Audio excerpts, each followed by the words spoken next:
coming. Very, very happy to have you guys here. I can see Ruth in the comment section telling us she's hoping to learn how to budget and plan for multiple home upgrades. That is really, really good and very specific. Keep them coming in the comment section. Miss Awar says she's looking forward to turning her finances around. She says that her finances are currently in ICU. That's really funny. We got you, okay? Joanne says she wants to learn how to budget like a pro. That's why we are here, okay? So I'm really, really happy to have you guys. For anyone, I'm pretty sure every one of you knows me, but I'm still gonna do a brief introduction. My name is Coach Susan, or if you like, Susan Wanjiko. I am the founder of the Legacy Hub Kenya. The Legacy Hub Kenya is just a coaching center, and we are all about personal finance coaching, business coaching, and life coaching.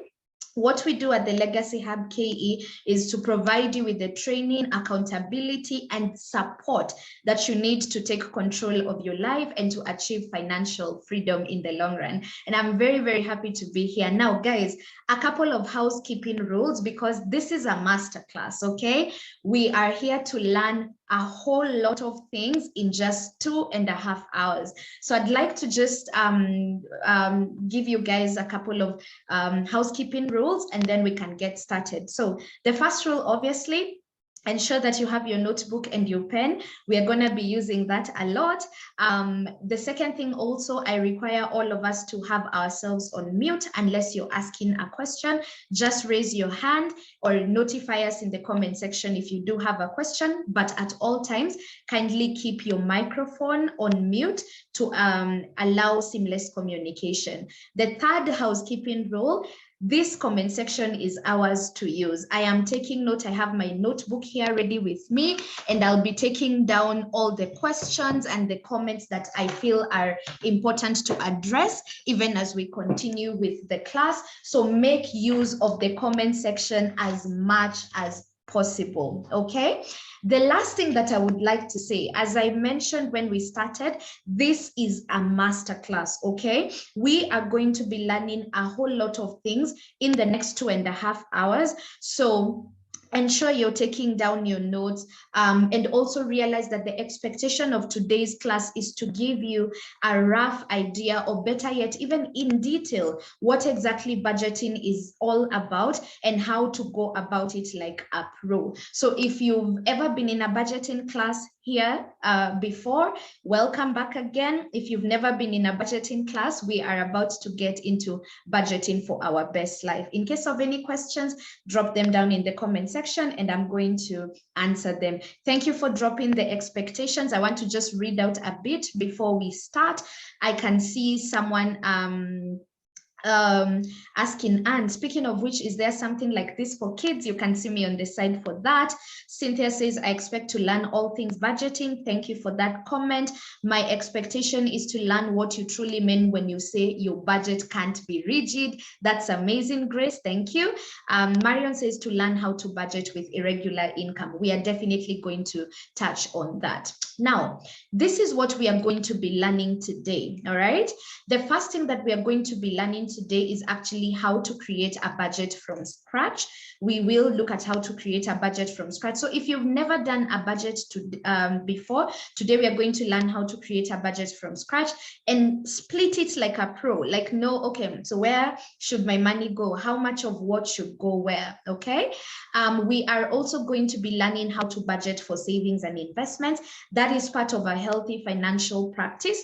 We definitely want to save and invest, but for most of us, we actually just don't save or invest because those things are not in our budget, right? We want to learn how to budget for debt freedom. So if you have a couple of loans that you're trying to get out of, we definitely are going to tackle that as well.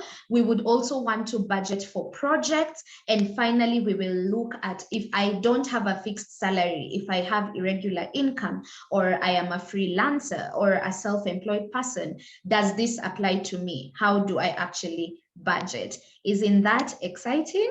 Now, I want to run a quick poll because I want to know what, how many of us are, where we are in terms of budgeting. So if you currently look at your screen, you have a poll. Okay, there's a poll that is asking whether you already have a written budget.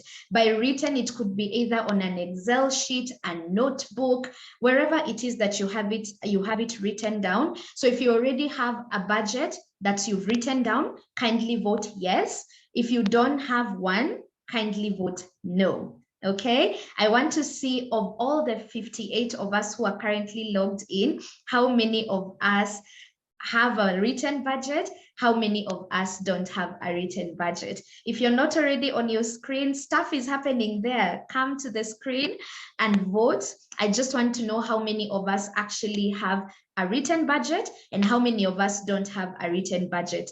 It's very helpful information to help me know where to actually address this conversation from.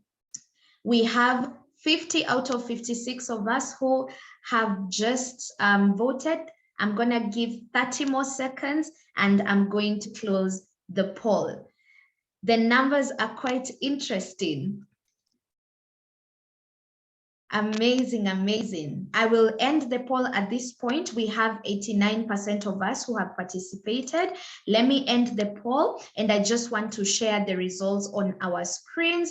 Can you see how many of us have a written budget? 51% of us, and we have 49% who say, Susan, Coach Susan, I don't already have a written budget. This is a really, really good statistic. We have 50, almost half. Half of us who have already a written budget, the other half who don't have a written budget. We are going to be coming back to this and looking at what are some of the things that we need to identify. Now, for the guys who actually voted that they have a written budget, I have a poll for you on the screen launching just now. So if you voted and you said, I have a written budget, the question we have on the screen right now is, how often do you use it? Okay, let us know in the comment section, how often do you actually use that budget? If you use it every month, please vote every month. If you don't use it every month or you struggle actually with it, just vote not often.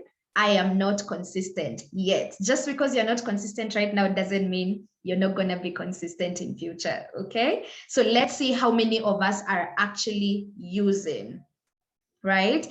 I love something Miss Awar is saying in the comment section. She says, I'm consistent, but life happens every month. I get that. Trust me, I get that. Martin says, not too often. Keep them coming. Now, for the guys who said not too often, I'm not being very consistent. Kindly let me know in the comment section. I told you guys today will be all up in that comment section typing. Why do you think you're not consistent? I just want to take 2 or 3 responses and address them just right now on why we are actually not using this budget. So it's not that we don't have them, we do have them, but we are not very consistent. So why are we not consistent? All right.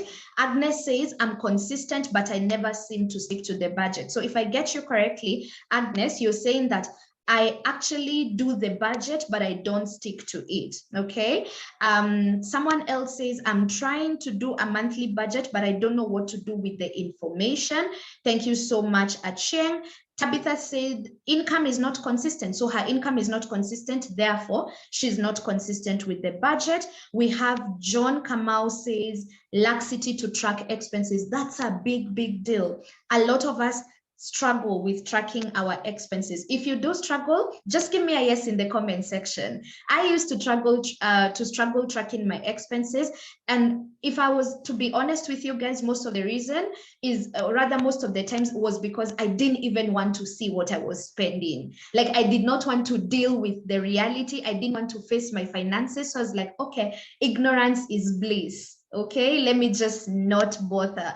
Or I also used to feel like I earn too little to even track where the money is going. If you relate to that or any other reason why tracking is difficult for you, let me know in the comment section. Thank you for the guys who have participated in the poll. We have 42% of us said they actually utilize their budget every month, and we have the bigger percentage of people saying not often, I am not consistent, right? Someone says they're in the same boat right here. The guys who have laziness or laxity. And then Ivy in the comment section says implied urgencies, like things just come up, and so what I said I would do, I can no longer do. Now, all these are very, very powerful things that you guys are noting down, and we are going to be addressing them. For now, let's get into this first hour. I want us to really just break down, or rather in the next 45 minutes, I want us to break down a couple of theoretical things that I would like to just mention about budgeting, because in the next hour after now, I would actually like to work with you guys on an actual practical budget, not the theory only, but we want to look at a budget and actually come up with one, look at some of all these things we are raising: consistency, tracking, miscellaneous expenses that come up, how to deal with when life happens, and all that. It's gonna be interesting, okay? Now, let's start with what exactly budgeting is. Simply put, a budget is a spending plan, guys. It is that easy. It is intentionally sitting down with whatever amount you have and intentionally planning for how you would like to use that money. It is intentionally planning for how you would like to utilize that money. All right. I love what Dave Ramsey calls it. He says that budgeting is telling your money where to go instead of wondering where it went. And guys, I want to take a pause right here. Just let me know in the comment section if every end month you're always like, where did the money go? Like, you are at that point where you're like, I'm not the one who tells my money where to go. My money runs me. Like, it has a life of its own. It behaves the way it wants. And at the end of the month, I'm just like, what happened here? I just remember getting my pay or my salary. And then at the end of the month, I can't even tell you what exactly happened here. If you relate to that, let us know in the comment section. Right? So why we're learning budgeting is because we want to kind of like reverse that situation, or to have a different experience. Ivy is already letting us know in the comment section that her money checks in and checks out like air. It's like poof, it's gone, you know? So if you have experienced that, right, where you're like, I work so damn hard for my money, but honestly, some days, some months, I can't even tell you what happened, right? So that's why we are here in this class today, because we want to officially appoint ourselves as the CEO of our lives. We want to officially appoint ourselves as the CFOs of our lives, sorry, okay? I am the Chief Financial Officer. I run this, it doesn't run me. Okay, I run this, it doesn't run me. So that's what we want to do today. So actually, budgeting is that simple. A lot of people think about budgeting as if it is something restrictive. I find a lot of people also looking at budgeting like it's something hard, it's something just for finance gurus. I also find that when people hear budgeting, they're just stressed because they're like, all my life, Coach Susan, this thing has never worked for me. And I'm not joking right now, it has never worked for me. So I don't know, what do you feel about budgeting? In this moment, drop a comment in this in the comment section and let us know. When you hear budgeting, what comes to mind? Do you feel restricted? Do you feel intimidated? Do you feel I can't figure this thing out? Or do you feel positive and optimistic? Like, I've actually been trying to do this thing and I can see it working. What is the feeling that we get? What is the feeling? Dixon says, I feel organized. Anne says, stressed, intimidated. Supaki says, anxious. Nadia, intimidating. Thank you, keep them coming. Someone else is inspired. Claudine says, I feel like I need to make more money. You and me both, sis. Like, every time I'm budgeting, I sit down and I'm like, I need to make more money. Where's the money coming from? So budgeting it involves a lot of, it's more mental and emotional than we care to admit. Now, there's something I want to just put out here, even as we are working on the budget today. I love to tell people that budgeting for me changed when I realized that my success in money and personal finance is 20% head knowledge, like what I know I should do, and 80% my behavior and my mindset with money. Let me repeat that. My success in budgeting, personal finance, investing is 20% head knowledge and 80% my emotions, my behavior, and my relationship to money. Because guys, how many of us know what we should do, but we just don't do it? Like, you should save, you should invest, you should track your expenses, you should look at your budget. Like a lot of us, and maybe you can let me know, like how many of us honestly relate to this? Like, Coach, I have followed you for a very long time. I watch personal finance content. I feel like I have head knowledge. Like I know what I'm supposed to do. But like when it comes to now applying it, that's a whole other ball game. Right? A lot of it really, guys, is because we've never quite understood that just having head knowledge about this thing doesn't now qualify me to be the perfect budgeter. Unless I deal with my attitude around budgeting, my mindset around planning for my money. If at all budgeting seems restrictive to you, like it's not the best thing for you, like it scares you, it makes you anxious, you will always steer away from it. Like you will always feel like, I mean, whoever walks into something they feel like it's not a good thing for them, right? But the moment you start changing your mindset and understanding, oh, you know what, actually taking control of my finances is how I hack this thing. It's not running away, it's facing my finances.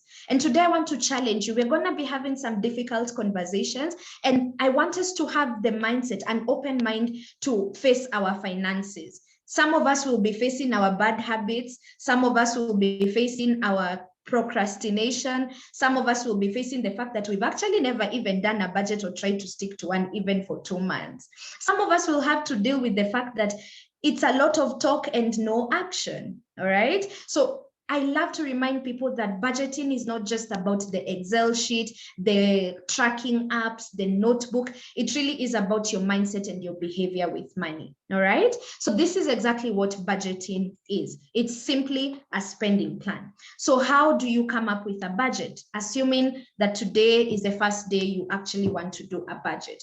The first thing that you need to do is identify and list all your sources of income. Okay, and we are saying that you can't budget for money you don't have. Can I just repeat that again? You cannot budget for money you do not have. Some of us are struggling with budgeting because we don't have an income. Let me know in the comment section if that hits home. Like you're trying to budget, but you actually have no source of income. So what are you budgeting for? Because a budget, as we earlier on said, is saying, okay, I have this X amount of money. What do I want to do with it? What would I want it to do for me? How would I want to spend it? That is the starting point, guys. And I love to tell people that never ever compare your journey with someone else's. We all have a starting point. For some of us, the starting point would actually be to find a source of income. All right. So that's the first thing that you need to do, because it's like, how much am I working with? Am I working with 20K? Am I working with 200K? Am I working with 2 million? That's the first step to budgeting. So if you don't have a source of income at all whatsoever, then that's your starting point. You actually need to identify a source of income. If you already have a source of income, the rest is quite easy. List down your mandatory bills and expenses. These are now the things we consider needs, like these things must be paid for. The third thing you need to do is identify the fixed and variable expenses. Now, a fixed expense is something like rent. That's fixed. Your fuel, however, may fluctuate. Water and electricity depends on how you utilize it. The money you're giving is fluctuating. Your entertainment money and enjoyment money is fluctuating. So that's what I mean by fixed and variable expenses. List them down. List down the items you consider wants. Okay, so the second point has our needs, the mandatory bills and expenses, and then there's wants. Now, guys, here we have a very, very big problem, and you will see it when we actually start addressing the budget. Most of us have turned wants into needs. In fact, there is no very clear demarcation what is a need and what is a want to you. So for some, like babes, if there are babes here, they're like, coach, I can't not make my nails. Like I have to make my nails every month. That's a need. I've had that a lot. I'm like, oh, it's a need. So someone is gonna die if you don't make your nails, baby girl. Yeah. How many of us, just let me know in the comment section, what are some of the things you consider wants? What are some of the things you consider needs? Like, do you have a definite needs versus wants list? And that's what the first assignment I want to give you guys. It is very, very, very important for you to differentiate what is mandatory, what is optional, what is a need, what is a want. Because a lot of us guys are struggling with budgeting because we've turned some of the wants into needs. And some things that are actually priorities like debt repayment, saving and investing, those are now there by the ways. Those are the things that come after. Of course, if you approach money like that, I don't think you're going to be very successful. If you are successful, it's because you're lucky. So let me know in the comment section, what are some things you consider absolute needs? And what are the things that you're like, honestly, this is a want. It's not, you know, it's not mandatory. So Anne is like, Wi-Fi for online workers is now a need, not a want. I agree with you. Like I work online. Under my mandatory bills and expenses, Wi-Fi must be there. Airtime must be there, right? John is saying, I must learn in depth the difference between these two, because here, you see, that's important. So there are guys who already know there's a very blurred line between what is a need and what is a want. Let me give you guys a rule of thumb that I like to use. I want you to just pause and imagine that your income today, however much you earn, was slashed into half. Like it's, if you used to earn 50K, now you earn 25. Off of the top of your head, what are some of the things that you know for a fact are going, like I'm not spending on this thing. If my salary or my income today was split into half, what are some of the things you know are going today? And I am gonna pick on someone. Acheng Adem says, honestly for me, nails and waxing are needs. So Acheng, if your income was slashed into half, are we still considering the nails needs? Let me know in the comment section. Just tell me one thing. Oh, sorry, thank you. Where the nails are going. The nails nails are waxing going, are right? definitely going. Yeah. Thank you so much for responding. Guys, let us know in the comment section, what do you know is going, like some of the things that you have, like you know you do them on a monthly basis and they've now become a part of your mandatory bills and expenses. So Diana is like, so let's see, nails and waxing. Someone else says salon choices have to go. Supaki says, I consider wants as personal expenses and needs are my basic needs, such as food, shelter, and clothing. Thank you. Let's see. A lot of people are saying nails will have to go. Someone else is like taking cabs because some distances are too far to walk in a dress. Netflix and Showmax are going. DSTV are going. Thank you guys. Keep them coming. What are some of the things? Supaki says eating out will have to go. Keep them coming. So you see, that works. Marion Pizza and restaurants have to go. That trick works. I've already taught you something new today. If you struggle with what is a need and what is a want, just imagine that your income is slashed into half today. And just list what needs to be paid for, what will definitely go. Now, you see those things that need to be paid for, whether even if they took all my salary, my rent would still need to be paid for. Otherwise, I'm homeless. I would need to eat. I would need electricity, water. Okay? So that is what forms your needs list, guys. and then any other thing that automatically came to your mind and you're like, coach, this one goes, this one goes, that should fall under your wants list. So tonight or tomorrow, once you're settled after our class today, sit down and actually do a needs versus wants list. It's going to really, really help you when you're working on your budget. All right. And then finally, identify and list down the monthly and non-monthly expenses. Now, what should a good budget entail? The first thing that a good budget must have is mandatory bills and expenses. And that is what we just discussed as needs. Now, quickly give me a yes in the comment section if that's where your budget starts and ends. Like for you, budgeting is listing down the things you need to pay for. That is house, rent, rent, transport, internet. Like once you've listed down the mandatory bills and expenses, you're done budgeting. Give me a yes in the comment section, please. Bring it on. Give me a yes. You see? A lot of our budgeting actually starts and ends at mandatory bills and expenses.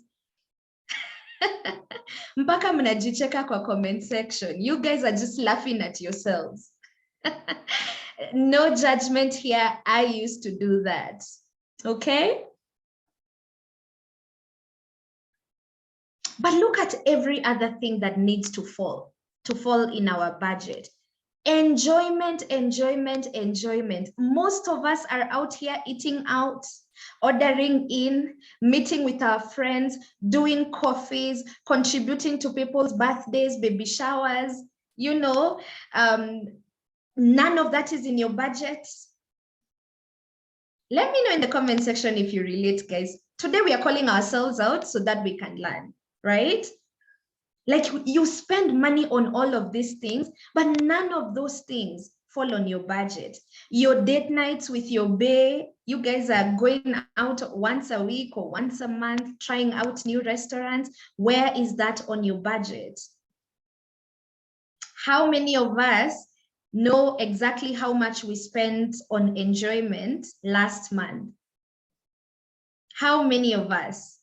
If you know how much went to fun, entertainment, giving last month, let us know in the comment section. How many of us? I know some people do know, but some don't. Because most of us, we think budgeting is just for the serious stuff.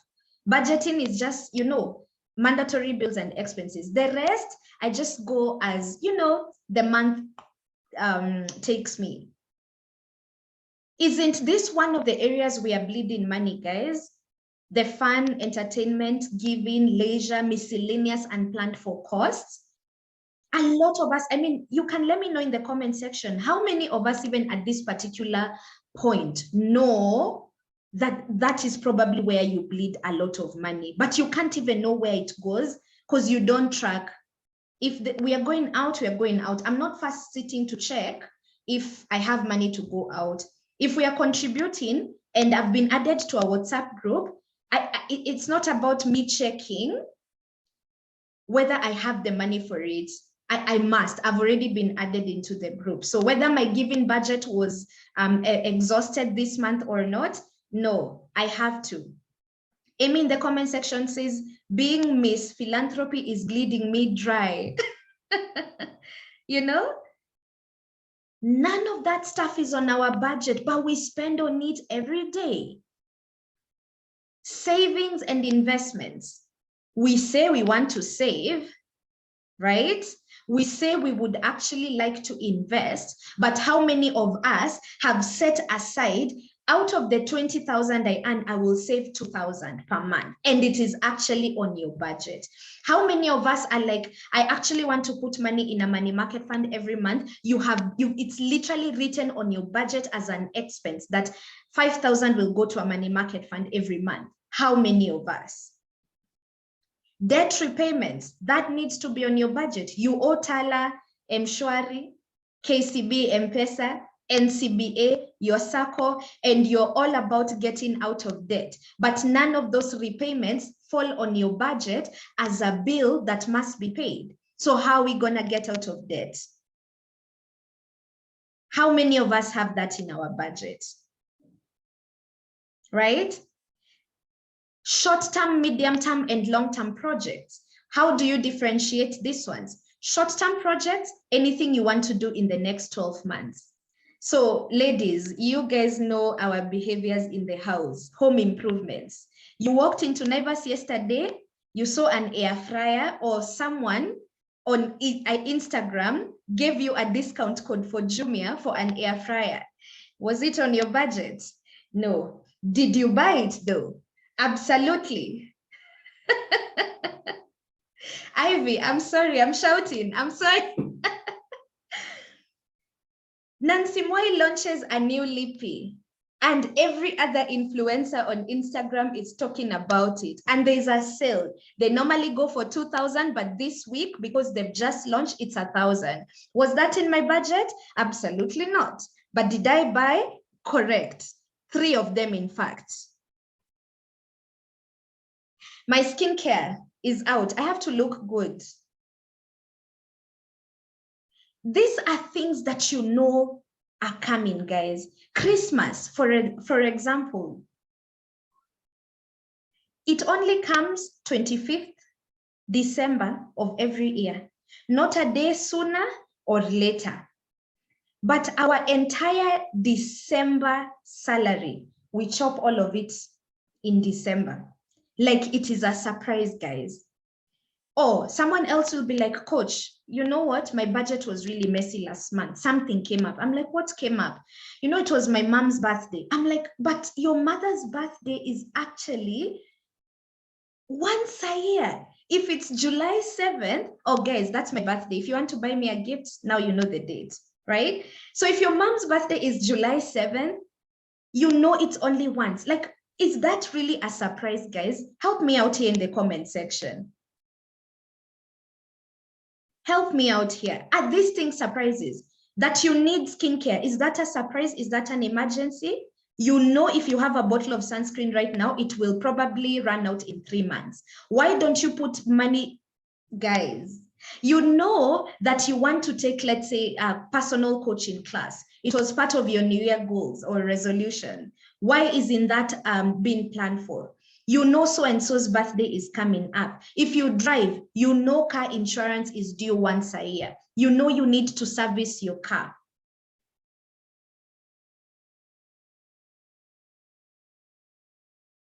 Are those things surprises, guys? The fact that I need new curtains in my house, is that a surprise?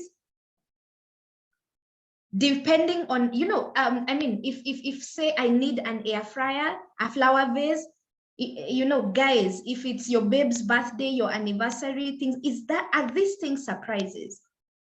But these are the things, these are now what should fall in your short-term things. And I'm gonna show you this practically, okay? Some of us have medium-term goals. Medium-term is anything you want to do in the next 2 to 5 years. So I see guys setting some good big goals. I want to start a business by next year, but one, I'll be running a successful business. Do you have somewhere in your budget where you're putting aside money for capital for that business?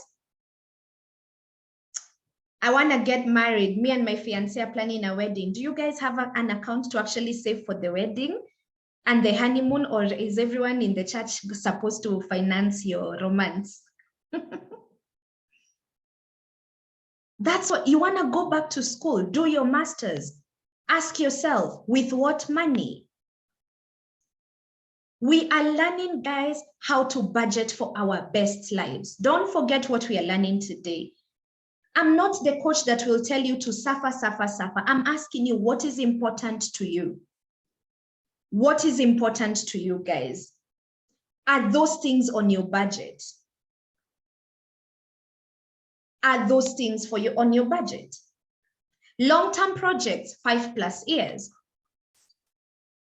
And then finally, insurance expenses, if any. So what should be on our budget, guys? We've said needs, wants, savings, loan repayments or debt repayments, investments, your projects, and insurance if you're paying any. Now, we had a couple of people say, let us know in the comment section that they are, you know, they have a budget, Okay, so I want us to kind of like find out, now that we've known the essential categories that a budget should have, I want to just put up a poll on your screen and let me know. Now, for the guys who have been budgeting here and there, you don't have to be perfect at it. Does your budget include all the essential categories? So we have a poll on the screen. We want to take a breather.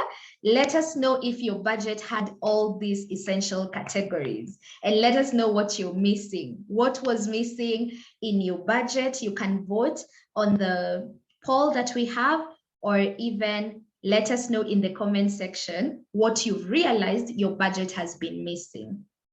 Let us know in the comment section what you've realized your budget has been missing.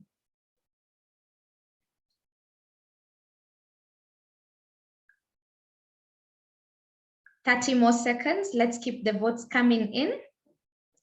Let me know. Joy is already telling us that hers was missing the debt repayments. Yeah, we need to budget. If you want debt freedom, you must plan to pay. Like it actually has to come. Karen is asking such an amazing question in the comment section. I didn't budget for this class, but it was important to me. So how do I allocate such an impromptu expense? That is where miscellaneous costs come. You always have to have a miscellaneous cost budget line, because life is not fixed on stone. Your budget cannot be fixed on stone. So having a miscellaneous budget line, and I'm going to show you when we look at our budget, is going to ensure that you have a rough 5K somewhere, 3K, 10K, however much is enough for you to play around with in case anything else comes up that is not on your fixed budget. Grace says that hers was missing short-term, medium-term, and long-term project. Thank you, guys. Let me end the poll now and share the results that we have. We can see that, does your budget include essential categories? 24 of us said yes. Oh, I feel like clapping for you guys. That's really good. We have 24% of us who are saying that their budget was missing the wants part. That's normal, it happens. Others say that their budget was missing the debts part. A lot also that happens to the best of us. We have savings and investments, 17%. And then we have a good percent of us, 14, who are like, Coach Susan, my budget was missing all of them, like all of the essential categories. You are the one this class was made for. Thank you for joining. Now, let us talk about some budgeting strategies.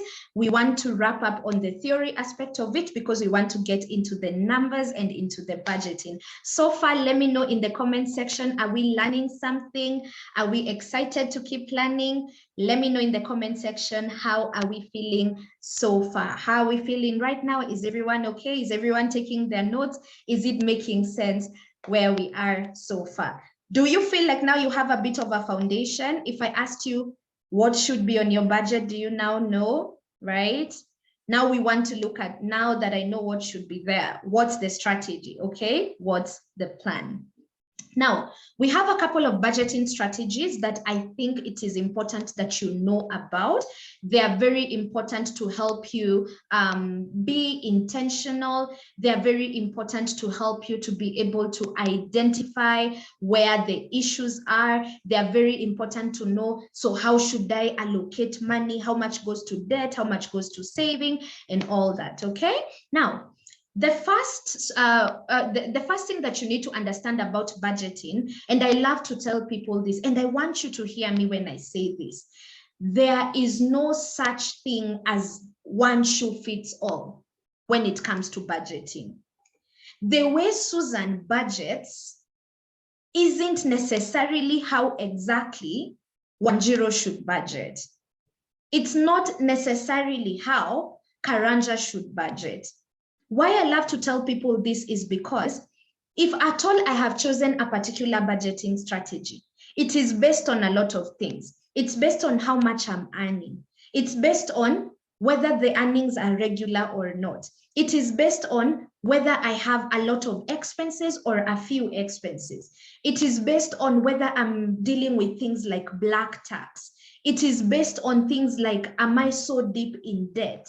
It's based on things like, do I have savings or don't I have savings? right? So because we are all so different and we earn so differently and our upbringing is so different, our relationship with money is so different, I love to just demystify the myth that there is only one way that you should budget. And that is why today, even as you look at the screen, I'm not just teaching you one way to budget.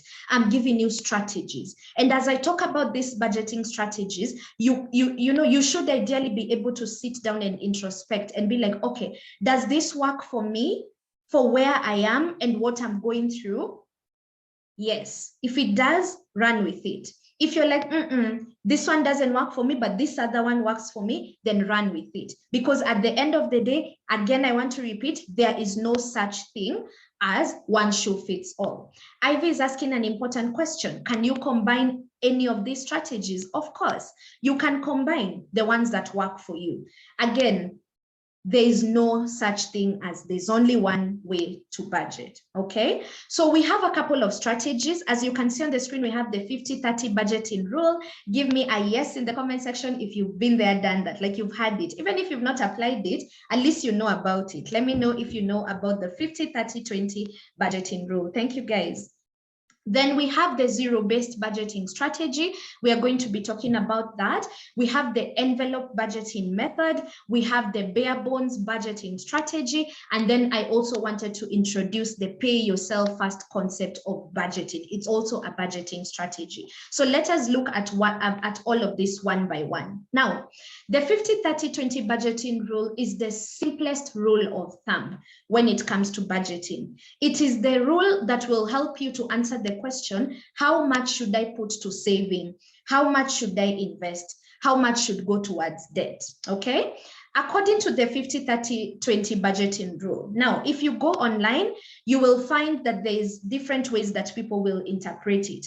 What I'm teaching you is a strategy that I've personally employed and I've taught some of my clients to employ and has worked quite well for them. Now, according to the 50-30-20 budgeting rule, 50% of your net income should cover your needs.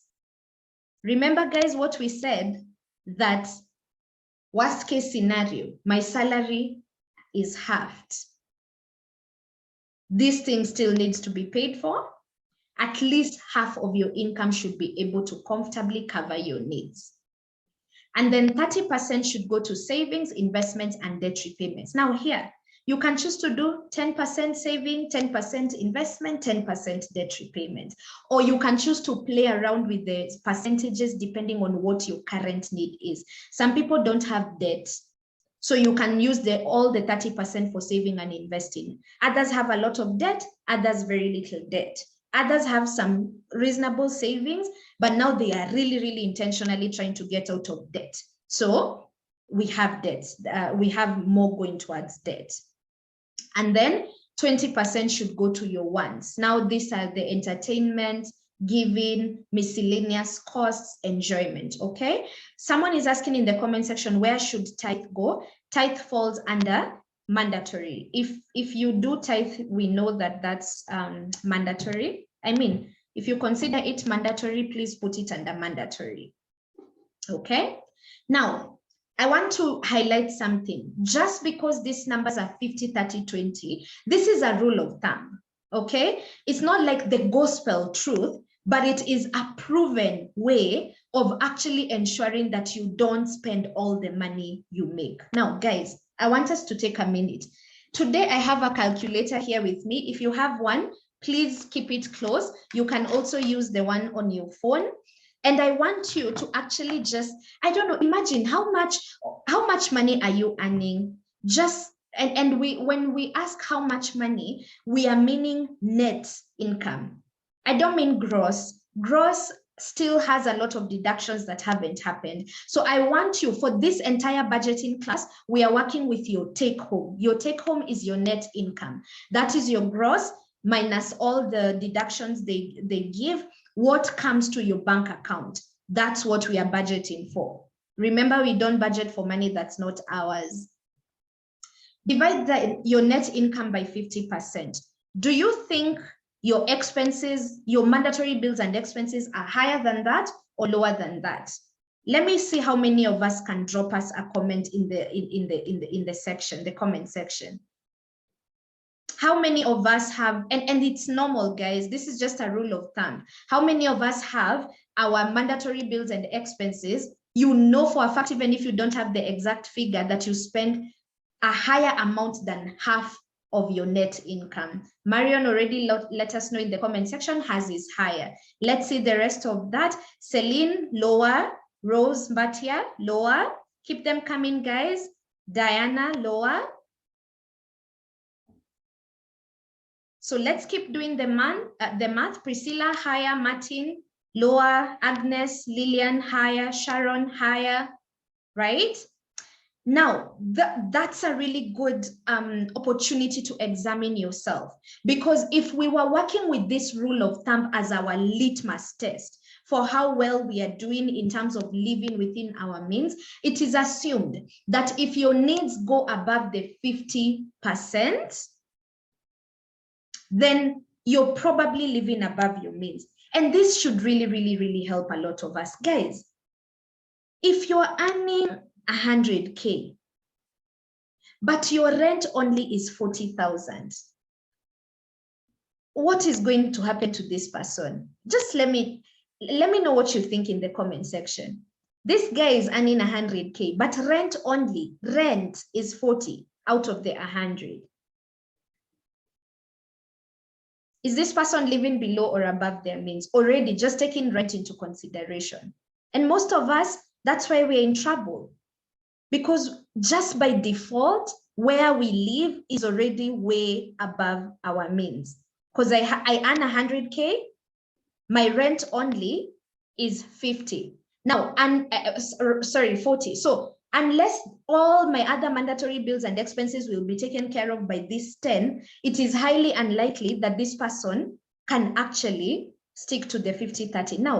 Now, if rent is 40, let's include utilities. Give utilities another 5,000. That's already 45. Let's include transport.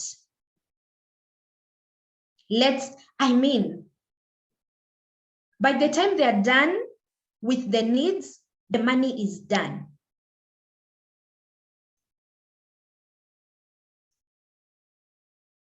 So this helps you to be able to examine yourself. So I'm even seeing guys in the comment section say, Coach, my needs are lower, but I can't tell you where the extra money goes. And Karen is saying the ones are overboard. Thank you. Now, use the same. Calculate 30% of your net income, guys. Work with me here. Let's go to our calculators. 30% of your net. Is that how much you're saving and investing every month? Let me know in the comment section. Is it lower? Is it higher? And if you're not saving and investing, it's fine. Just let us know no saving, no investing. Let's do 30%. So if you get a net of 70, do 30%. That's 0.3 times 70. Is that how much is going towards savings and investments?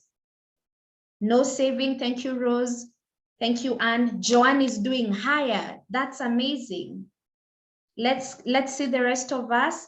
Less, thank you. Grace says no. Karen, no. Diana, no. Priscilla, way lower.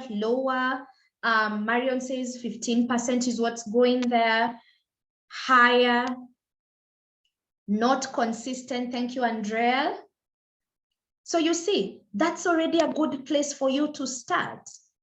Like, is this how much? And then that number shows you how much you should save according to your income, at least the minimum that you should save. So if I earn 100K, at least 30 should be dedicated towards savings, investments, or debt repayments, or debt repayments.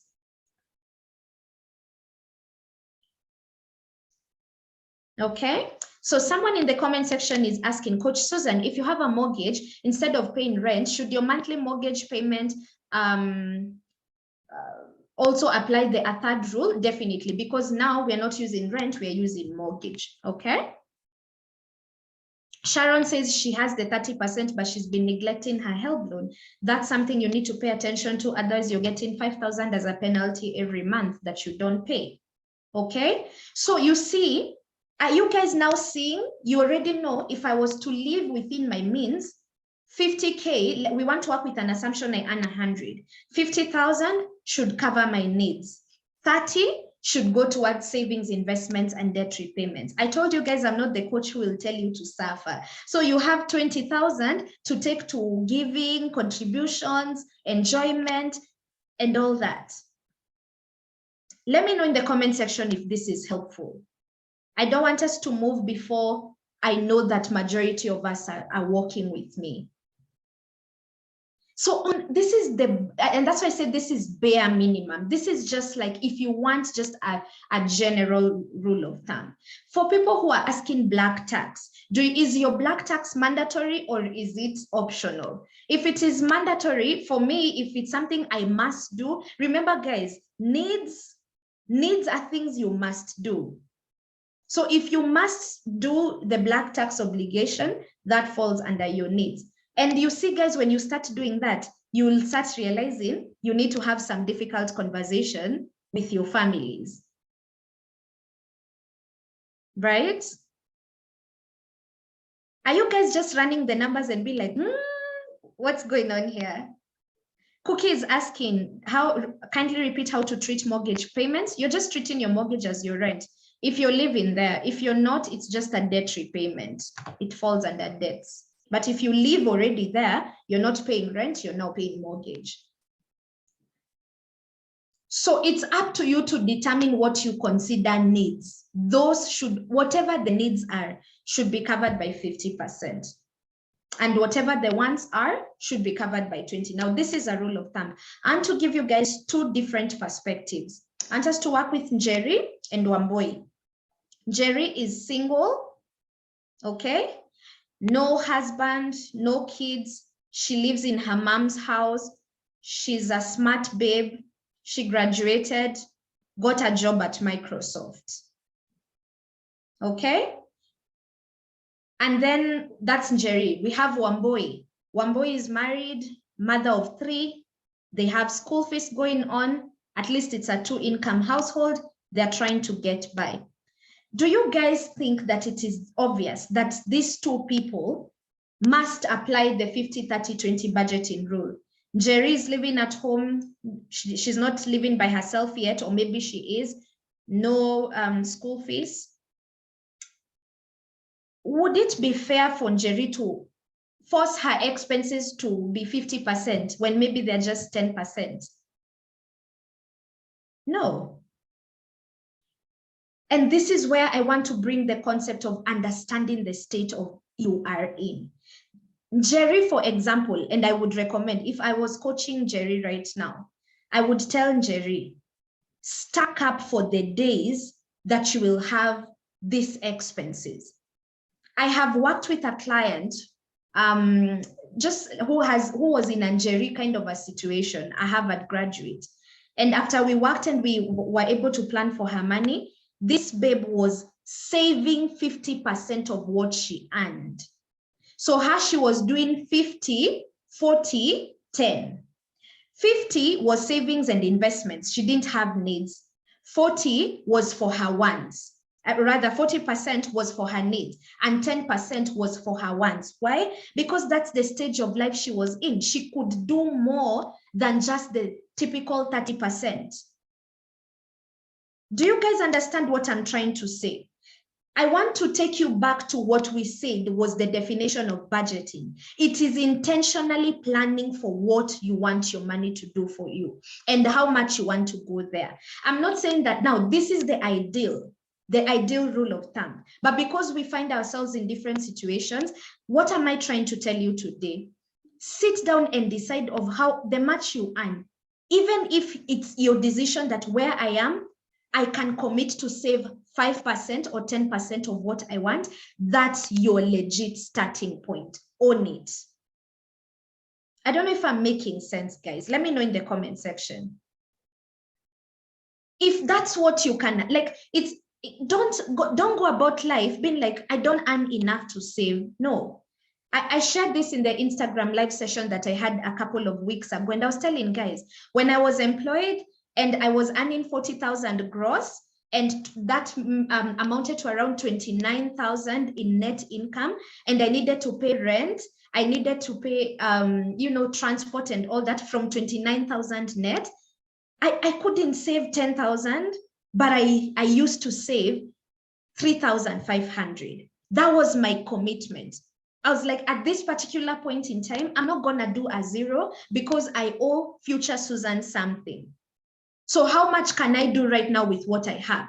Is it 5%? Is it 10%? Now, you know the ideal is to work your way to the 30%. But can you start with the 5? Can you start with the 10 if that's where you are at? Or if you're Anjeri and you don't have a lot of expenses, give yourself a head start. I hope I'm helping someone today. And let's assume you are Wambui on the other hand. You have children in school, like saving 30% is actually a luxury. You're hearing me say 30%, you're laughing because your expenses are already at 70. 50 doesn't even come close to meeting your mandatory bills and expenses. If you relate to that, let me know in the comment section. That does not mean that now discard the entire budgeting rule of thumb because you're not there yet. So today, I just want to encourage some of us to drop the excuse. Yes, 50, 30, 20 is the ideal. If you can stick to it, the better. Your future self, 5 years from now, 10 years from now, will thank you for it. You have literally managed to escape living paycheck to paycheck if you can do that. But again, I'm aware and I'm cognizant that we are not all experiencing the same privileges. Remember, budgeting is what? Intentionally planning. So even if when I was earning 40 Gs, rather 29 net, it was my intentional plan to save 3,500. You know where that money was going? 1,500 was going to a money market fund, 1,000 was going to a circle, and another 1,000 was going to like a savings account. That is all I could do. But I was doing something. I wasn't doing nothing. What's your excuse?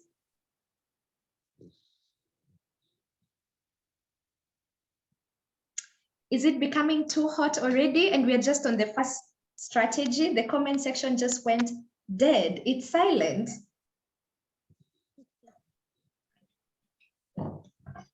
Okay.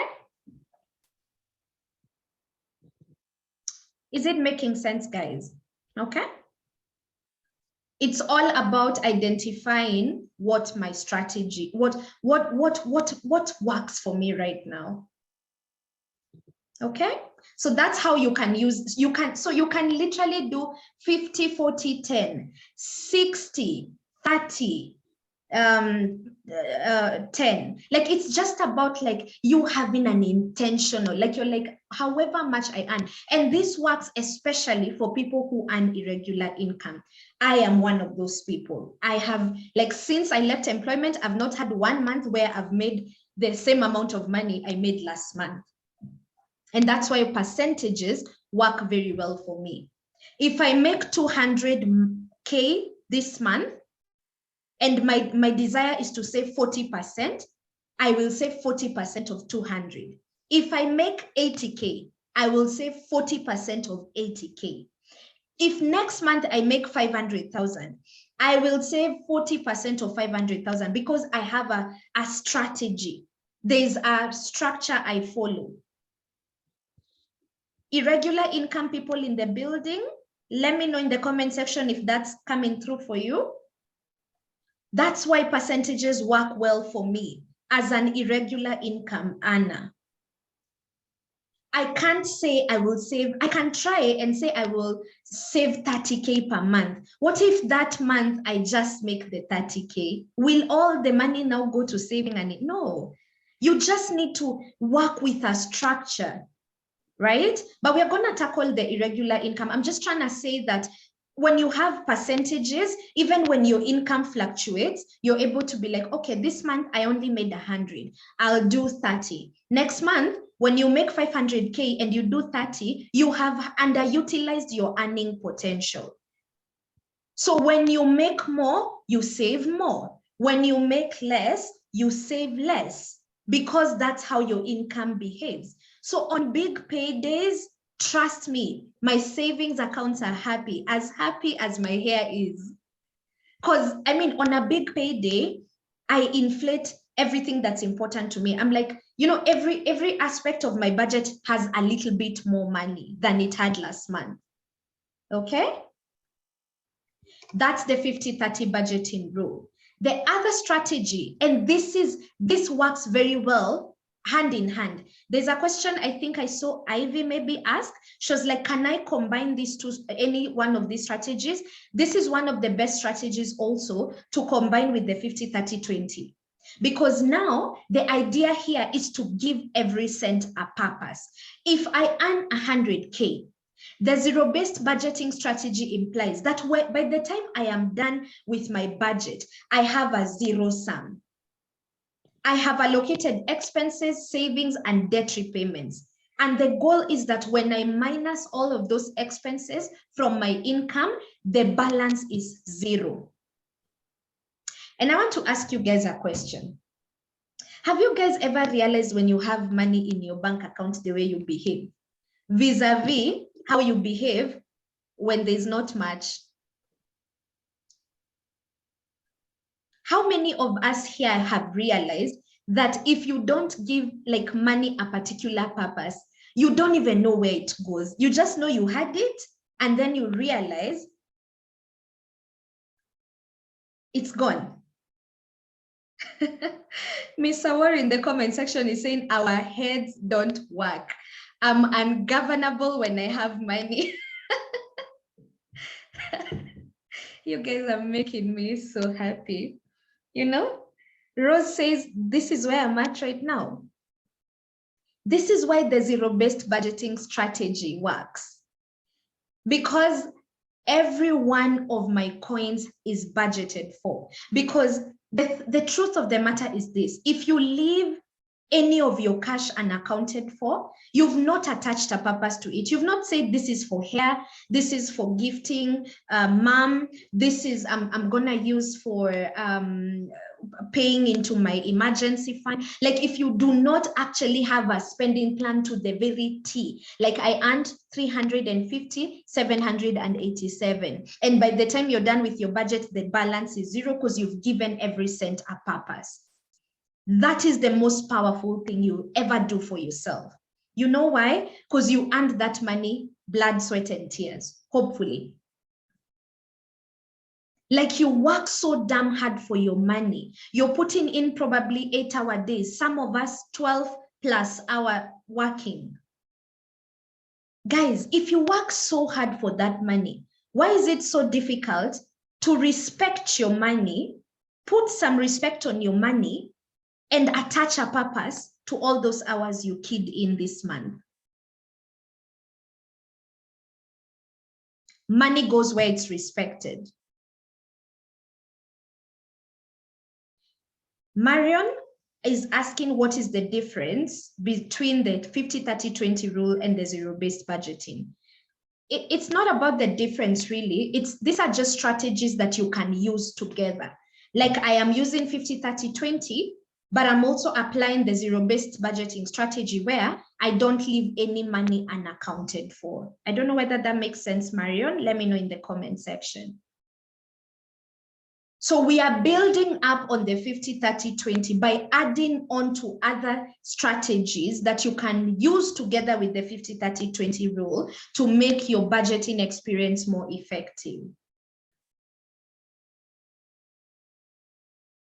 So that's what we are saying. I feel like the zero-based budgeting strategy, it kind of like forces me to put some respect on my money because I worked very hard for it.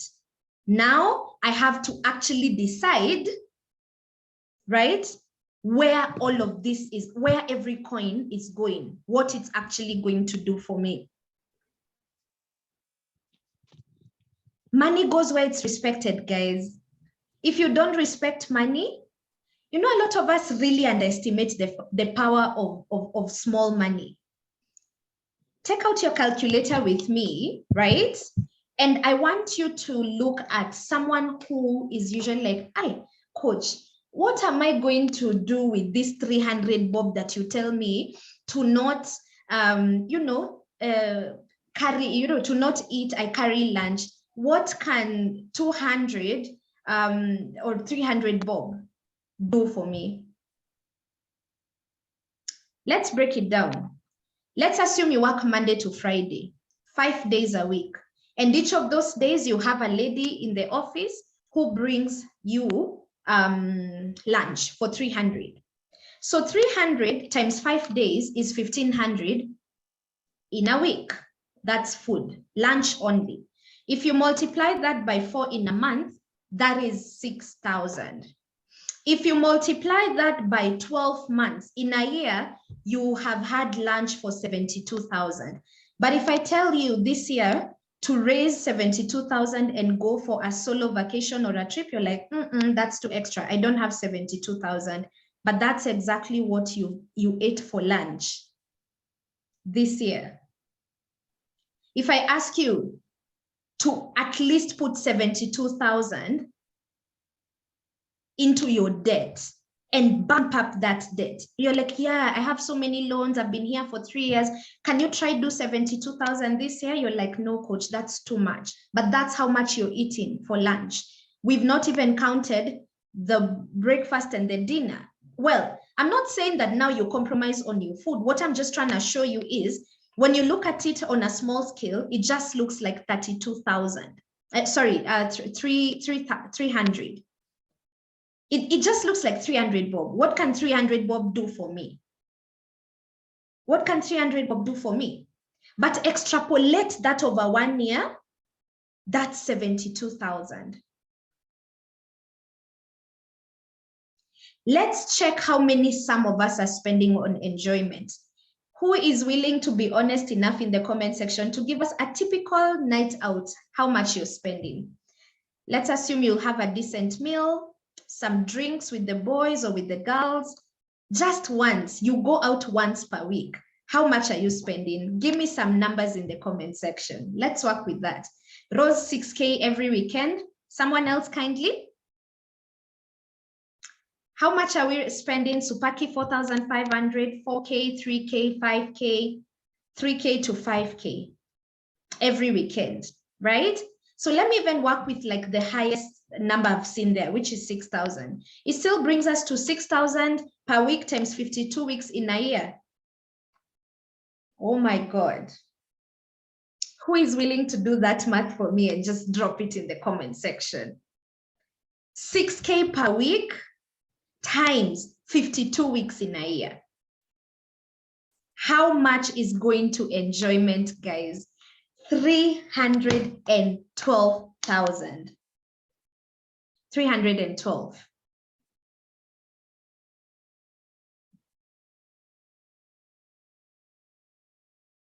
But we are broke. We don't have money to save. We don't have money to invest. We do not have money to get out of debt. We don't have money. But that's how much the 5,000. Let's even work with 3K, guys. We've worked with 6Gs. 3,000 per week times 52 weeks. That's another 156,000. This is why you need to give your cents and your coins a purpose. Do you guys now see where we've been bleeding money? Do you see what's been happening to us? When you decide that 300 bob is too little to budget for, that 4K is too little to plan for, that's what's happening to us, guys. This is why zero-based budgeting works. I hope that has made sense. Let me know in the comment section so that I can move on to the next strategy. Time is flying on us. Does this make sense, guys? Give every coin you earn can get you somewhere. in 2 years, in 3 years, being intentional with your coins, being intentional with your 500 bob, with your 2,000, with the 10,000 that you think can make a big difference in your life. If you extrapolate that over 1 year, 2 years, 3 years, the effect is mind-blowing. And that's why, do you guys now see what I mean when I tell you that money decisions are not just made on an Excel sheet? Yes, you've done the budget, but have you taken into account this money that's not accounted for? This is why zero-based budgeting works. It's a game changer. Thank you, Cookie. It's a game changer. Because now I realize I need to respect my money. I respect even 10 shillings.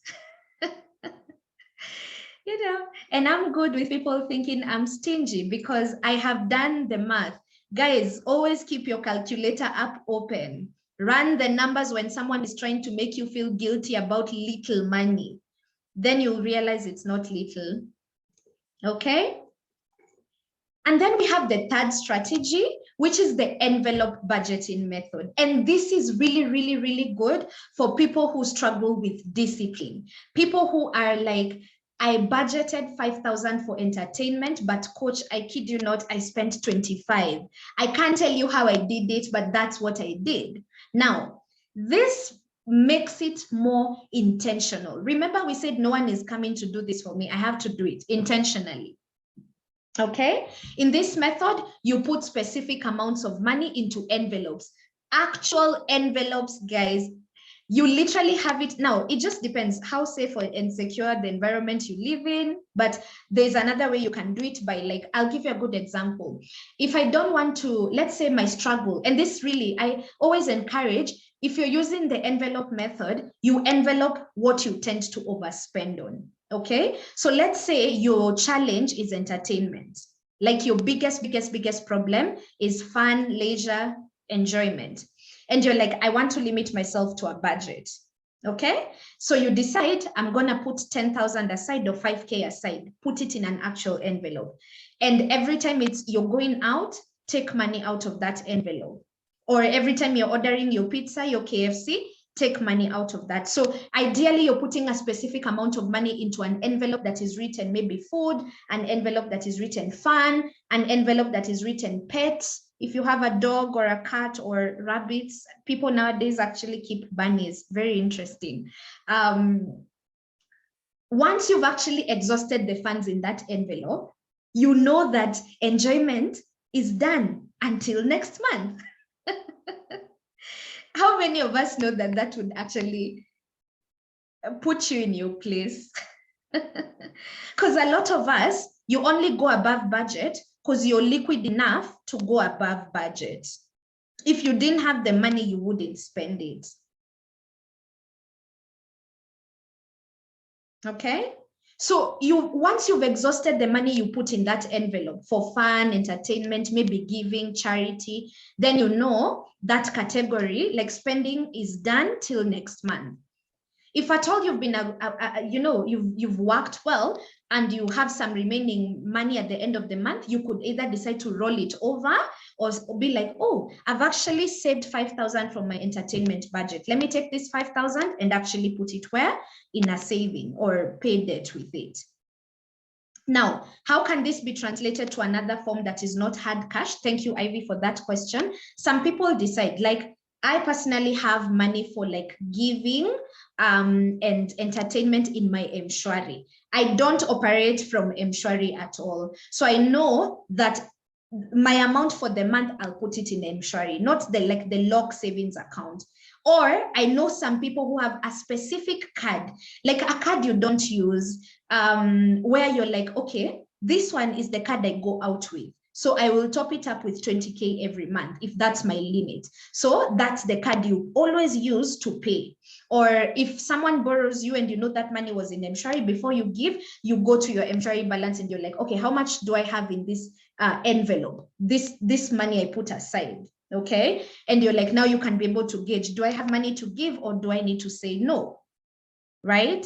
So I hope that makes sense. So you could have like a specific account. Like me, I love to have like my entire wants section has an account, like there's a card, like a KCB card that I used to have to pay for like Spotify, Apple Music and stuff like that. It's not my salary account or anything. It's not like, what I'm trying to say, it's not a main account or an important account. That's the one I top up. So every other, like anything that's not a need, it's just a want, it's enjoyment, it's fun, it's living my best life. That's where the money is coming from. If there's no account in that money, you're not gonna find me nowhere. I'm in my house, eating the food in my fridge and telling people I'm not available. That's what I'm doing. So can you guys see that it's not that you can now decide to do enveloping only? You want to look at, okay, 50, 30, 20, 50, 30, 20 taught us how to do the categories, percentages. And then the zero-based budgeting strategy has told us that that budget I do using the percentages must amount to a 0. So that I have given every coin a job. And then now the envelope method is addressing our areas of indiscipline, where it's like, if I don't honestly limit even my access to money when it comes to this thing, I will be out here spending like Rihanna and I don't have money.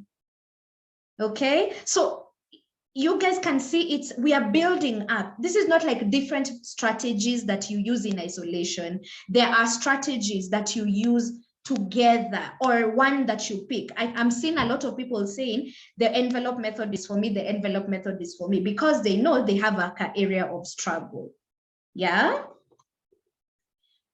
So Supaki is asking, assuming you're using the card option, does it mean you put the specific amount for that week spending or the total amount for the month? It just depends. I do the total amount for the month and then you pace yourself throughout the month. I mean, if you finish that week in 1 week, then you have to live according to the standard that you've set for yourself. It's like, okay, it's done till the end of the month. If you're actually able to stick to that and you feel the pain of just spending all your money in 1 week, I think if you actually decide to not dip into another place, next month you'll be better because you'll know I can't spend this money anyhow.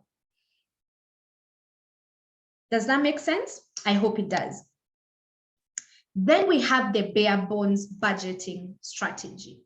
Now, this one, I need some people to listen to me here. You've been living paycheck to paycheck. You feel like you're really, really earning little money and you're not living paycheck to paycheck because you're wasting money. You probably have tried to cut as much as possible. You're telling me, coach, I know myself. I don't waste money. I can't even tell you the last time I spent on myself, on entertainment. Like what I earn is honestly just merely covering what I spend, or rather it's what I am earning is merely just covering everything I need to spend on. And you're like, these things you're telling me, I don't even have money to save. I don't have money to invest. These things are luxury. Or maybe you're here and you have lost a job, or you have lost a source of income, or you're so deep in debt that you even have to dodge some phone calls. The bare bones budgeting strategy is for you. A bare bones budget entails necessities, and only necessities. This spending plan here does not include entertainment, wants, leisure. It is a spending plan that strips out all of the luxuries. It is the spending plan that you do when it's bad, like things are really, really bad. You have a money emergency, you've lost a job, you've lost income, or you're drowning in debt. And you're like, I need to get out. I love to tell people, don't look at this budget and feel like, oh no, this doesn't apply to me. I have enough, I have sufficient. Everyone needs, on like somewhere, you need to do a bare bones budget because life is very unpredictable. Life happens. So many things happen that we don't foresee, we don't even see coming. And this is where the conversation gets tough because things are really, really, really thick. But Susan is here life has changed. My income has changed. But Susan is here trying to actually act like nothing has changed. So you're still maintaining the way you want to maintain life the way it was before you lost your job. That's not possible. You want to maintain life the way it was before you got into 1 million debts. That's not possible. A bare bones budgeting strategy is what you need during emergencies. It's what you need when things are really, really bad. I've been here before where like what mattered is that I have paid rent, I have paid my transport, my utilities are paid, and I have airtime because I was tammacking and looking for a job.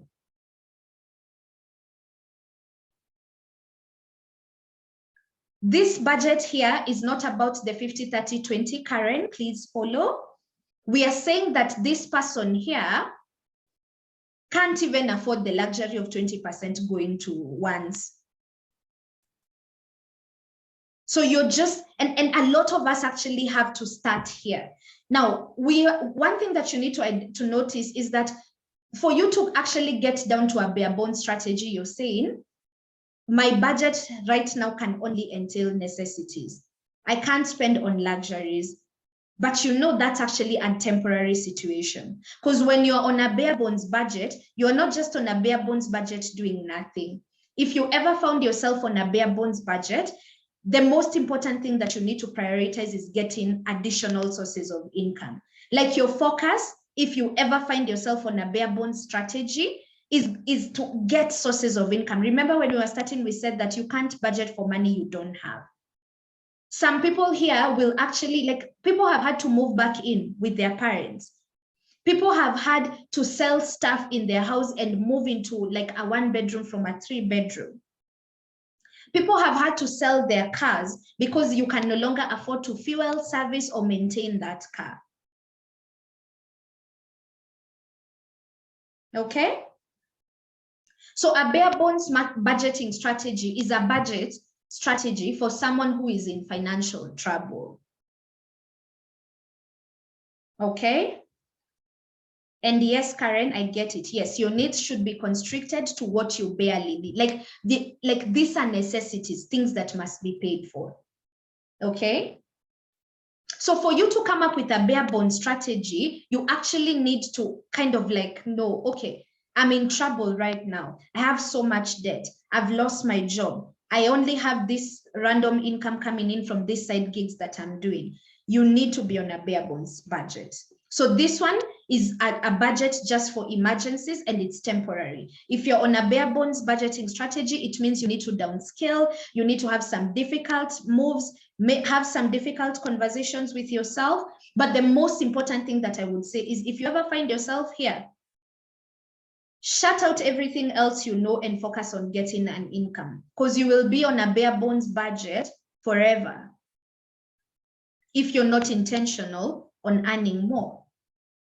So should this person be trying to put the money in money market funds, forex, stocks and bonds just because Coach Susan is ever on Instagram telling people to invest? Honestly, should this person be stressing themselves out with that?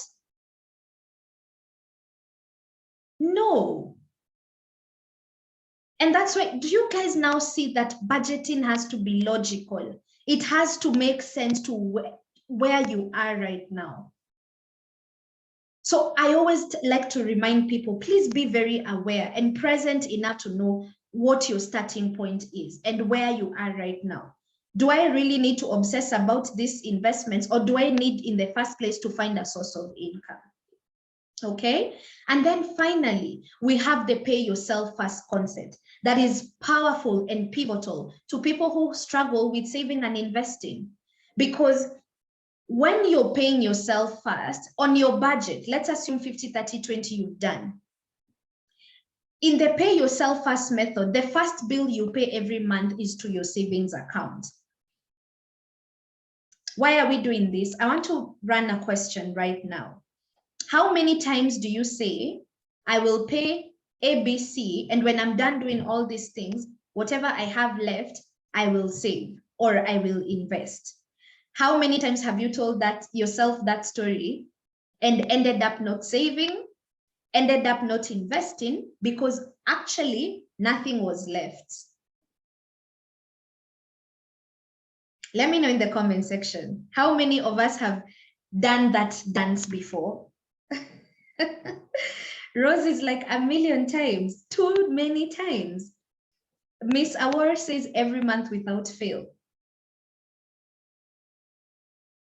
We can't keep doing that, guys. We already have a proven track record and evidence that it doesn't work. That is why paying yourself first is very important.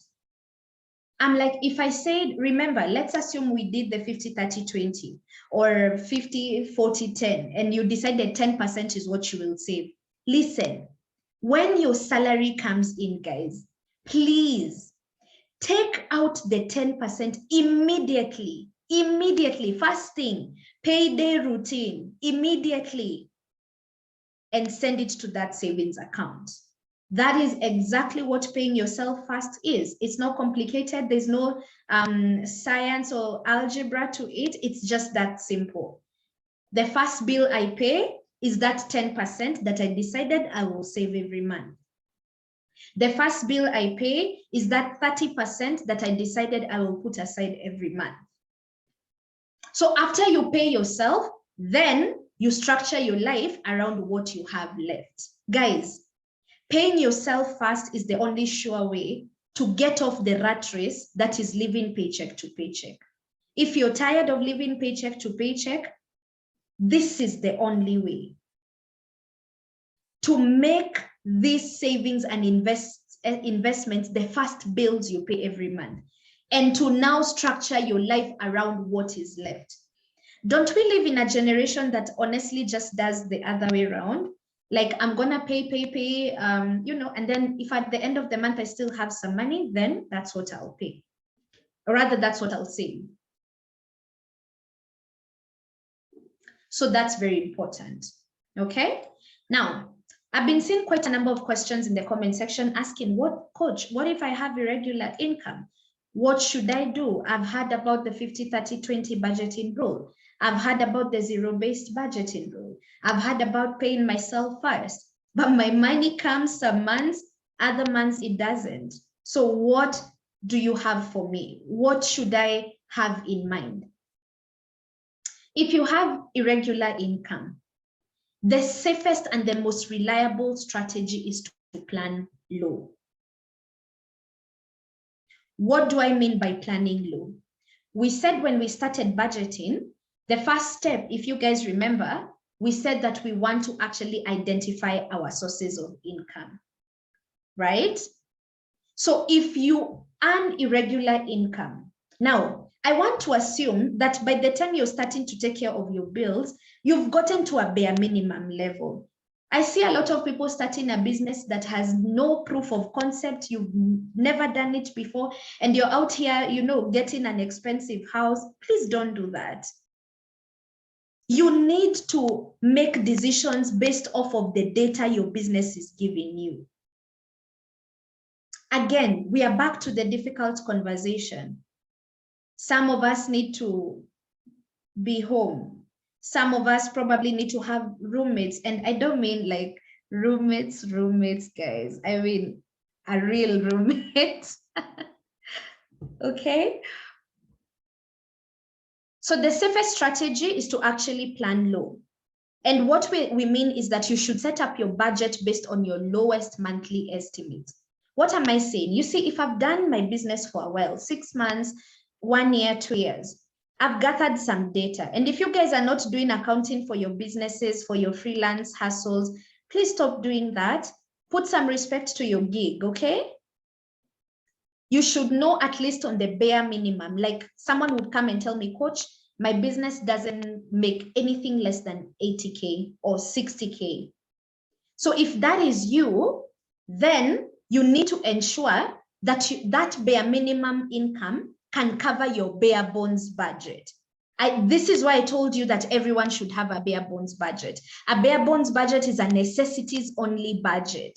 You should know, yes, this is how much I spend every month, but if I was ever pushed to a wall, this is what my bare bones budget should look like. I just want to take a minute and ask you guys in the comment section to let me know if that makes sense. Do you now understand what a bare bones budget is for the guys who are still confused? It's a necessities only budget. Yes, there is where you are right now. There's how much you spend, but you should at least know that if you are ever pushed to the wall and you've lost your job, like, this is what I need regardless. These are my necessities that must be paid. So if you're a freelancer, that's what we are saying, that your bare minimum income should at least on the bare minimum be able to cover your bare bones budget. You know how that will help you? Business may be down, but you won't not have rent. Business may be down, but you'll have lights. You may not go out that month. You may not order in. You may not probably make your nails that month, but you will have rent. You will pay the lights.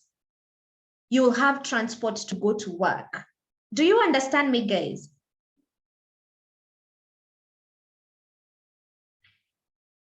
Irregular income, guys, let me know in the comment section if this makes sense. That is the safest and the most reliable strategy. Your bare minimum income from your hustle, from your business, should be able to cover your bare bones budget. And the trick here is that if actually you budget low, the only other way to go from there is high. No one says that on high income months, you can't do more, but you've protected yourself in such a way that even on the very low months, your necessities are taken care of. So for people with irregular income, another thing I love to say is that an emergency fund is non-negotiable, because there are tough months in business where, forget your bare bones, rather your bare minimum income, you had a zero income. What happens then? That's when your emergency fund steps in.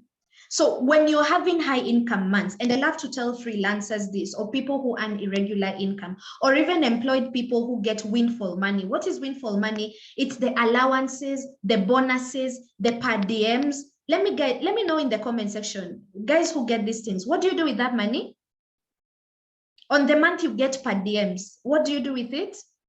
On the months you get bonuses, where does that money go? On the high income months, if you're a consultant, you just got like a good paycheck. Where does that money go? Rose Mbatia is like, any little change, enjoyment. Guys, you need to know how to handle your high income months. Prepare yourself for the millions. Don't let a little money confuse you. There's something Andrea has said that's so powerful. For Andrea, she uses them to pay for her land. You see, she has identified where the money will be going. Now, guys, for me as a business person, or you should see me on my high income months, that's when I prepare into my emergency fund like 3 months in advance. That's when I'm like, oh, there's this other investment I was doing. Let me even do 3 times what I do normally. I'm like, like you're giving yourself a head start. Okay? Because I know as a business person, next month, that may not be my story. So you see, in the preceding months, if I'm broke, or if I don't get the allowance, the per diem, the windfall money, I already kind of buffered myself for like an additional 3 months. And that's also what I do with my bills. There are days I will get, like now there are things I've prepaid for October, November, and December. Because sometimes, like now, I'll give you a good example. This is a group class. We are very many. So I made a bit of money here, right? I know I want to slow down in November and December. So I will use some of the money I've made this month and last month to prepay some bills. So whether I coach next month or not, whether I decide to take clients in December or not, the most important things are paid for. Every other thing outside of that is extra. It's a luxury, it's a want, but my needs are taken care of. So I don't just mean that when you get high income months, you just prepay into the expense, rather the savings, investments, and maybe even debts. Some of you will need to know how to handle the high income months, especially freelancers. That's how I have survived since I became self-employed. Every month I make some good money, like a high income. I will always sit with my budget and ask myself, what gives me headache here? Can I prepay these things 3 months from now? So if that's rent for you, pay 3 months in advance and get some breathing space. You know, on the bare minimum, my rent is paid for the next 3 months. Don't you think that will give you flexibility even in how, like, don't you even think that will make you less anxious? Let me know in the comment section, guys. What am I trying to say? Know how to handle your high income months. We are not just talking about the struggling months. We also want to know, what do you do with this windfall money? Have a purpose. You may not know that it's coming, but when it comes, take a breather, pause, look at your budget and ask, where could this money benefit me? Where am I behind? Is it my debt repayments? Let me use that money for that. Is it my savings? Let me use that money for that. Do I have arrears for my shop in town? And you know, my landlord will kick me out and my business won't have a location anymore. Then pay those things, right? So you want to kind of like know how to handle this, the high income months. So what exactly is our game plan in conclusion? We want to look at an actual practical budget. And the strategy for any budget will always be this simple. The game plan is simple. When you're actually doing the Excel sheet and you're doing the budget, you just need to know and you want to make a change. I'm pretty sure if you paid for this class and you're here right now, it's because you want to see a difference. And these are the 3 things I just want you to have in mind. After today's class, you will be sure, or I'm pretty sure some of us already know what you need to keep in your budget. You also need to identify what you need to completely cut. That's why it's a red. It's like this. Right now, I can't do this. This is going. And some things are not going away completely. You're like, okay, I know I've been spending 16,000 on entertainment every month. I won't say I won't go out because I know I'm lying to myself. That's not realistic. I will go out. Maybe what I'm going to try is instead of going 4 times a month, I'll just go once. So what have you done to that budget? You've not completely cut it, you've lowered it. So that's the strategy. What am I keeping? What am I cutting? What am I lowering? So now we want to go to a practical example of how to budget for the following items. You know, we've done a bit of theory, we've done a bit of foundation. Now we want to actually go and look at an actual budget. It's almost 9. We've been here 1 hour and 45 minutes. How are you guys feeling? Let me get some feedback in the comment section. How are we doing? Let me know how we are doing. Winger Joanne says, wonderful. Rose, excited. Keep the comments coming.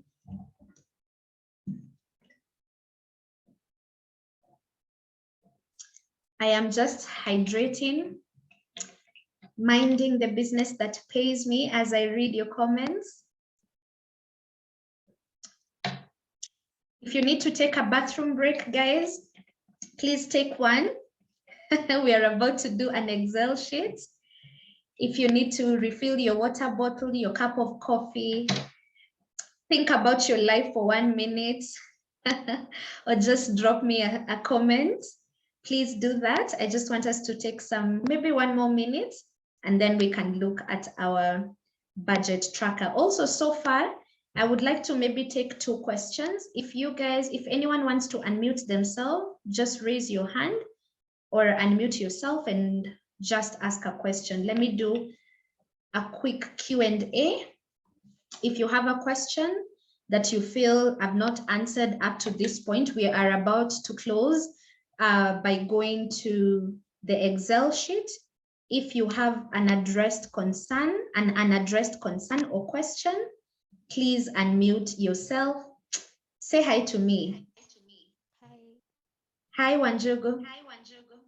I'd like to ask a question about the budgeting. Okay.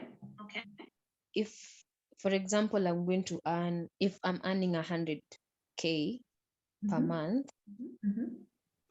is it safe to assume that I'm only going to be earning 50K? I budget with the 50K, and then the 50 na assume atisina, then now I put it for investments kind of. Ni sawa?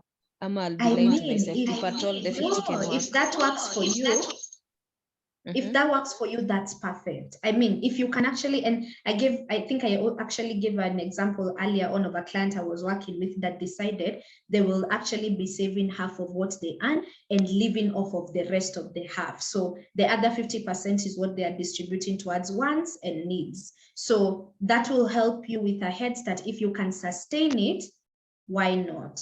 As long as you can sustain it, Wanjugu, okay? Sharon, I can see your hand up. Hi, Susan. I hope you can hear me.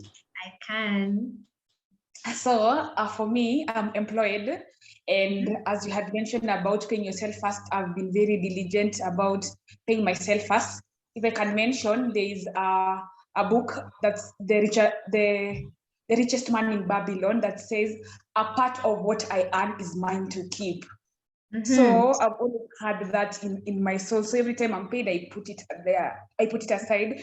But my question is right now, to supplement what I'm earning here where I work, I love reading and I'm passionate about books. And I was thinking about starting a bookshop of my own. So right now, I'd like to put money aside for stock for the books. Also because I'd want to do it online because the logistics for shelf space, I don't need to think about right now. So I'm thinking about having it online. So that would mean having a website. And I also feel I have outgrown the space where I live. So I want to move house. And I also want to furnish my new house. I feel like they all feel urgent. And I want to do them, all of them right now. So am I being over ambitious? Or how should I go about meeting all these four, because they feel so important to me? Right. I hear you. I would say the first thing that you need to ask yourself is how much money do I have at my disposal? Okay. It all depends on how much money you have. Number two, what is the timeline I'm working with? All right. So you want to look at how much money do I have? What is the time I have at my disposal? Which one here? If you can cater to all of them at the same time, I mean, there's really nothing stopping you. But most times we have to prioritize. So you need to ask yourself, okay, what would be important right now? Is it moving house or is it actually setting up the bookshop first? If I were you, I would set up the source of income first, and then probably, once that is stabilized, because starting a whole new business usually comes with its own additional miscellaneous and unexpected costs. So I would, if I'm really not pressed to move from the place, like, yes, it's a desire, I feel I've outgrown the place, then I would prioritize the additional source of income, because that would mean the next place I actually move to, I can sustain it. But if you can be able to attend to all of those things at the same time, why not? But I would say, how much money do I have at my disposal? What are the timelines I'm working with? What is my greatest priority right now? That's the order in which I would look at it. Okay. Yeah, thank you. Andrea, hi, I can see your hand up. Yeah, hi, Susan. Hey. So I have a question and I wish you could help me with it. I work with a microfinance institution in Ghana here. And recently a customer's loan request was declined. And I wish it's just a small amount of money. And so I wish I could help the customer. I know it's a no-go area. I'm not supposed to do that, but I want to risk it to give the customer that money from my own account, so that I earn that interest instead of it going to the bank. Right now, I don't know if it's a good decision, because my only source of income is what I earn every month. I don't have any other source of income. So I don't know. I know it's risky, but do you think it's wise? It's a wise decision to go ahead with? How would you go about the guarantee for payment? So I'll be using the bank's forms, just so that the customer will know that it's coming from the bank. Like, yeah, so so she wouldn't ideally know. Now, I think that is honestly just a matter of, are you willing to take the risk, and how much money would you make from it? Also paying attention that I don't know what the regulation is in your workplace, but also making sure that that doesn't also land you in trouble in terms of, like, how ethical is it, and how much can you actually shield yourself from getting in trouble. But I would say, I mean, investing can either be low risk, medium risk, high risk. From what I'm getting, it's a high risk. And anytime anyone wants to make it any high risk investment, it really is a matter of what's your risk appetite. And I always say, if you put your money in a risky investment, it better be money that you're willing to lose. By willing to lose, I don't mean that you're just putting it there to lose it, but it's like, if you lost it, my hope is that it will not cause a catastrophic effect in your life. Okay, so you want to look at the percentage. How much of my money am I putting in risky investments? It's like how financial planners will tell you, don't have more than 5% of your entire portfolio in crypto, because crypto is highly volatile. You don't want to lose all your money, right? So you just put at least 5% of your entire portfolio in crypto. So even for you, I'd be like, gauge your risk profile or your risk appetite and decide, if at all, worst case scenario, I lost this money, can I take that? Can I bear the loss? If you can, and you've put all the other measures in place, why not? Okay, sure. Thanks. Right. Okay, thank you guys. That's enough questions. We can save the rest for towards the end of the class. Now we want to look at our budget tracker.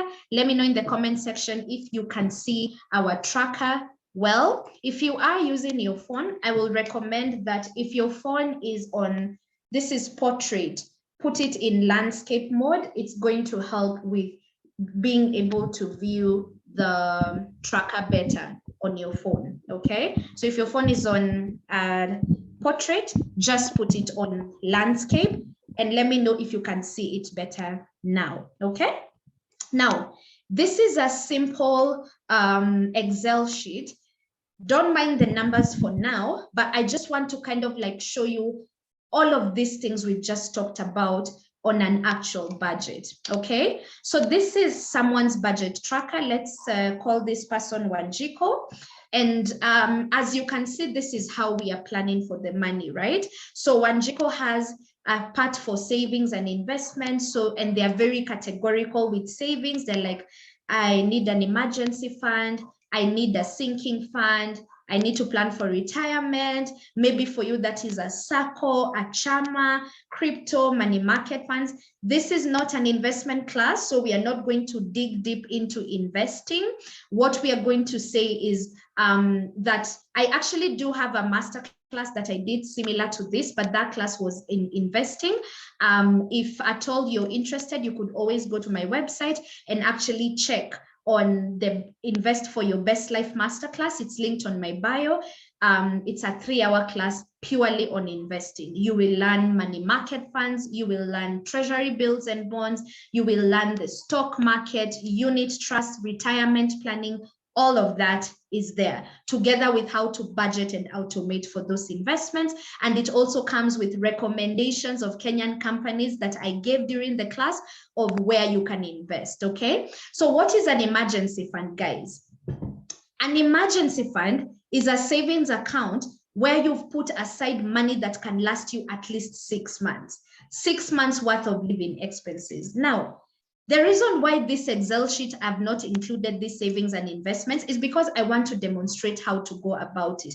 As you can see, Wanjiko here has some loans. She has a bank loan, she has a mobile loan, and then these are the bills and expenses. I will be sharing this Excel sheet with you. So for her, whether that is rent or mortgage, we have here food and shopping, we have electricity, water, internet, TV subscriptions. So here we have a combination. You can see she has 1,200 for Netflix, 760 for Showmax, 59.99 for DSTV. And then she pays her nanny 12,000. Now, I've left some stuff because people have different home expenses. If you need to add extra, then you can add. Then now we have like now, these are now home expenses. We have personal expenses. This is where you have stuff like your tithe and offering, your transaction charges. Guys, are you people calculating or tracking how much you spend just sending and receiving money on M-Pesa or your banks? Be careful. You would be surprised how much you're using. The first time I looked at that amount, I almost cried. M-Pesa has high transaction charges. So ensure that you work with a bank that charges zero or very low transaction charges. Like for instance, I know guys who have NCBA Loop, Standard Chartered. Paying from my bank to an M-Pesa number is zero transaction charges. Bank to bank, zero transaction charges. I mean, if you send 5,000 today, 85 bob is deducted. Another 5,000 today, 85,000 is rather 85 bob is deducted. Project that over a whole 1 month. There's a lot that's going towards that. So you want to track. So we have now airtime and bundles. This is where we have our online subscription. So for her, I can see there's 300 for Spotify, 200 for iCloud, 560 for Audibles, 280 for something else. Are you guys tracking those things? Are those things on your budget? Please make sure that you note them down so that you don't miss anything. Remember, we said most of us say we don't know where our money is going, but if you are actually as comprehensive as this, you would know where your money is going. Let me know in the comment section if that's true for you. Like if you actually had it this detailed, you would know where your coins are going. Okay, so for car travel expenses, this is where you put your public transport. If you know you take public transport, but you take Uber like 4 times a week, please calculate the Uber cost. So if you know what in a week, you take Uber for 4,000, please just come and do 4,000 in a week times 4. That's how much you're spending on Uber. If you know that you spend, you know, weekends, you know, you do 3,000 every week on Uber, just multiply 3,000 times 4. That's how much you're spending on Uber. The rest is if you don't fuel, you can, like if you don't own a car, you can check the fuel and car wash costs and just remain with the transport or add Uber and Boda, you know, if you use Boda. That's for car and travel. Now, guys, for black tax, do you see that the plan here is not to hide my head under the sand and pretend this thing is not happening? If I know my mom, my dad, my brother, my grandma, my uncle, my auntie, my cousin, on the bare minimum, if I just look past the 3 months, I know I had some money going towards family. Please don't, hope is not a strategy, guys. Don't hope that it's not happening. The only time that extended family commitments should not be on your budget is when you're sure that no one will call you to ask you for money, or even if they do, you're not going to give it out. Some people have the audacity to say no. Others cannot say no. So if you know you struggle with your nose, and you know, honestly, I know I will give. Even if it's 5,000, 3,000, 2,000, please include it there so that you don't have to keep asking yourself, where's my money going? Include it. It will add up into it will show you where your money is going, okay? Self-care and grooming. We want to break all these things down, from your hair to your mani-pedi, to waxing, to massages and facials, gym. The guys, apparently these days, dudes get what we call executive cuts. What are those, guys? Let me know in the comment section. I hear it's 1,500, 1,000. Last time I checked, shaving was 500 bob. I don't know what that is. But I know our guys are taking care of themselves these days. That's amazing. If you do, add it on your budget. Now, if you have a babe or a guy that you take care of, or children, so you know you have 2 sons, you pay for their barber costs. You have a daughter, you have to pay for her salon. You have a wife, a girlfriend, a boyfriend, a partner, whoever makes you happy, you pay for their self-care and grooming. Add that. So are you guys starting to see there's absolutely nothing that shouldn't be on the budget? If you have some special stuff going on, gym, therapy, a trainer, nutritionist, you're paying piano for your child. If you consider that a mandatory bill, please add those things. Things like medicine and supplements. Ladies, if you're, say, on a contraceptive that you buy every month, add it. If you have some supplements you take every month, please add these things. Stop ignoring them just because it's 500 bob. Please add those things, right? And then we come to the wants and miscellaneous section. We have, you know, if you go out, how much are you spending? Let's say you are big on, like I'm really big on taking myself out on a monthly date. That's on my budget. If, let's say, you do outdoor activities. Now, these are just examples. Some people do hiking, others do swimming, others are bungee jumping, whatever makes you happy, even if it's just coffee, ensure you include that there. The flowers and candles part, that stands for luxury shopping. Your shoes, your makeup, your, you know, all these things, include them. Your skincare, hair care, and body care products. Giving, this is now social giving. In fact, I should edit this to social giving. This is how much is going towards things like baby showers, bridal showers, bereavement contributions at your workplace, the WhatsApp groups you always get added into, okay? And then guys, I talked about flexibility and miscellaneous costs. There's someone who asked me, Coach, this class, I saw your Instagram live. I decided I was going to pay for it. It wasn't in your budget. I've always loved to tell people, according to your level of income, always create some flexibility in your budget. Even if that's 3,000, you're like, let me leave some 3,000 in case something goes above budget or something comes up that I hadn't planned for that I might need money for. Now, again, this is highly dependent on your income and your lifestyle. There's someone who will give something like, you know, who'll be like, honestly, I can't go below 10,000 for my miscellaneous.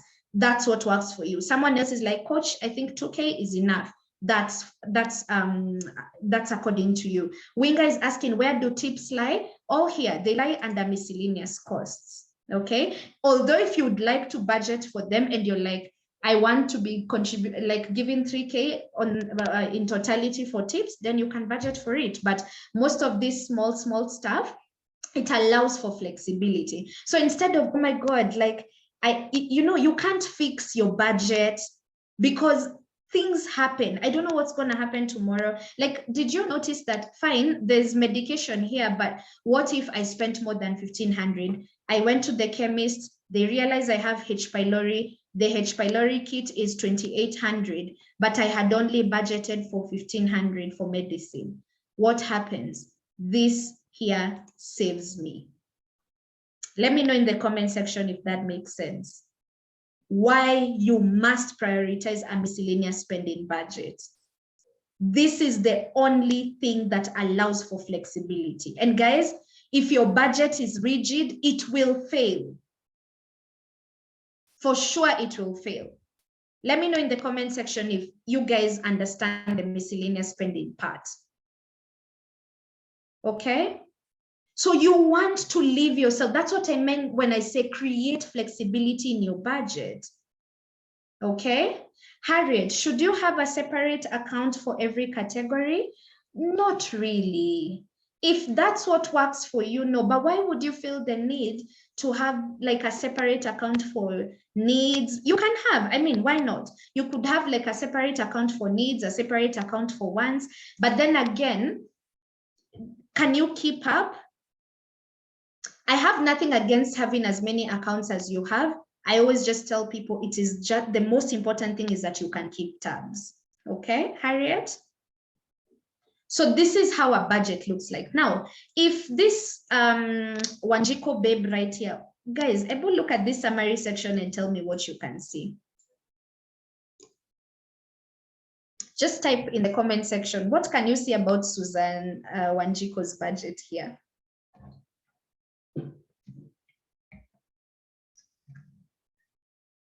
What is the most obvious thing in that summary section?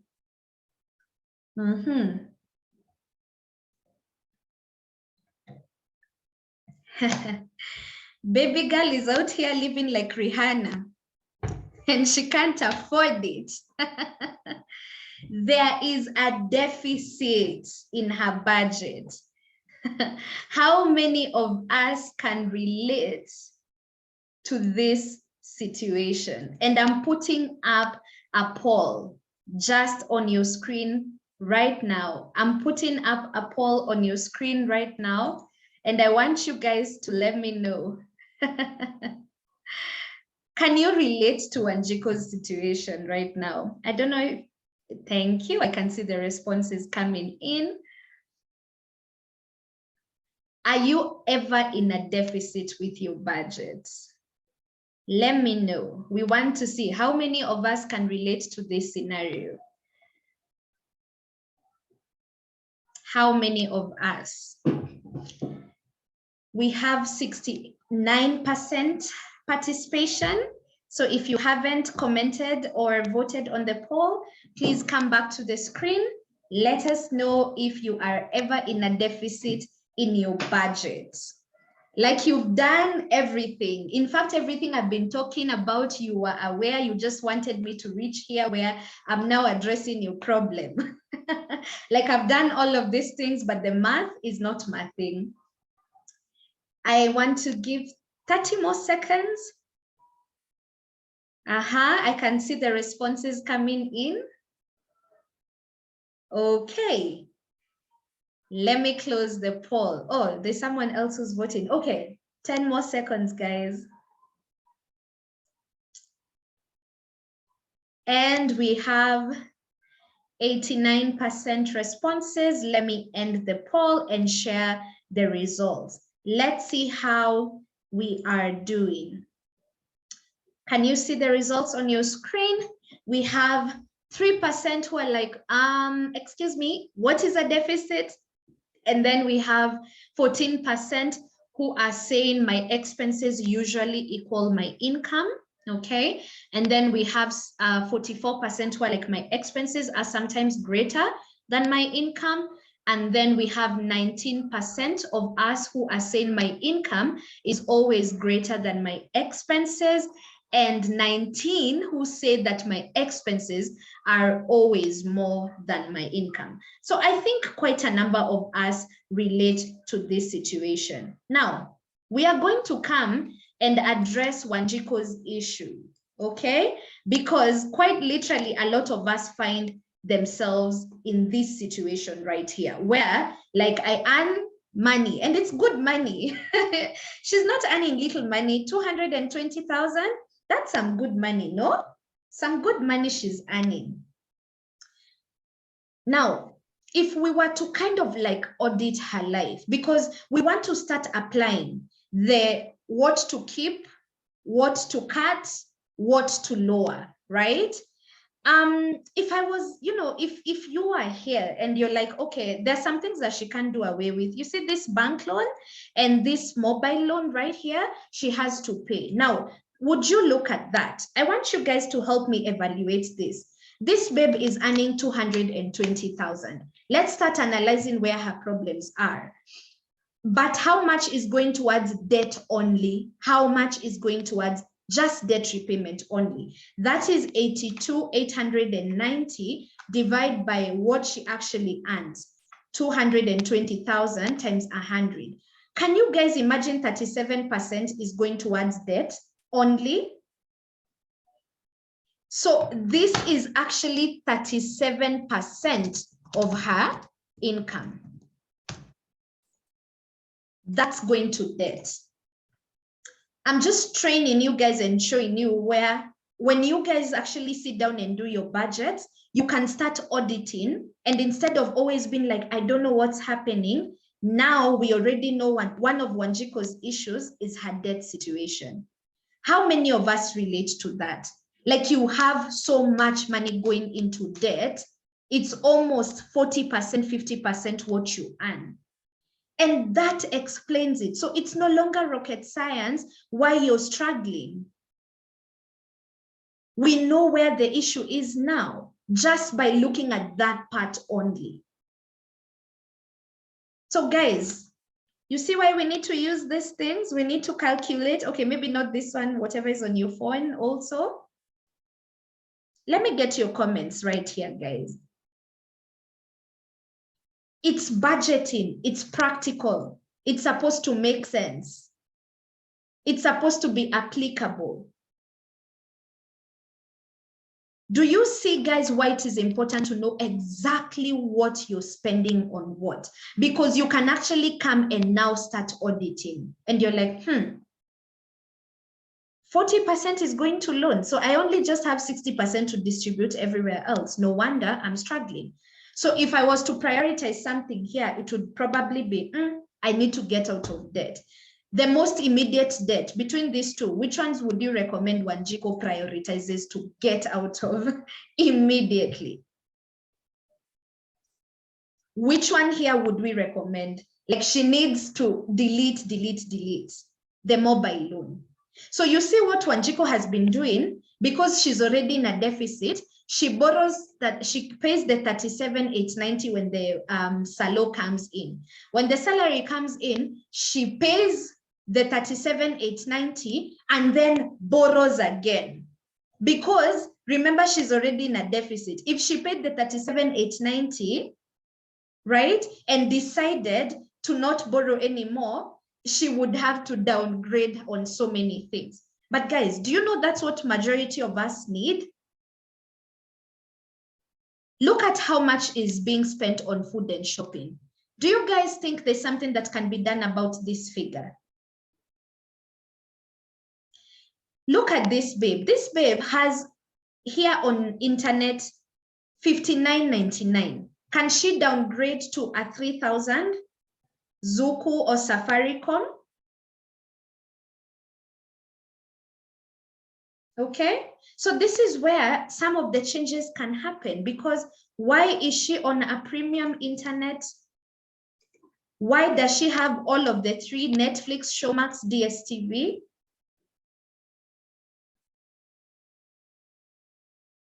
What can be done about that? If you look at her, like she has fuel, but once in a while, she doesn't like going to town with the car. So she takes an Uber. Is that necessary? Now, under extended family, Wanjiko gives her parents 15,000. And then there's the cousin here, the sister there, the grandmother, the cousin who was bitten by a snake. She even has 12,000 to do for random giving.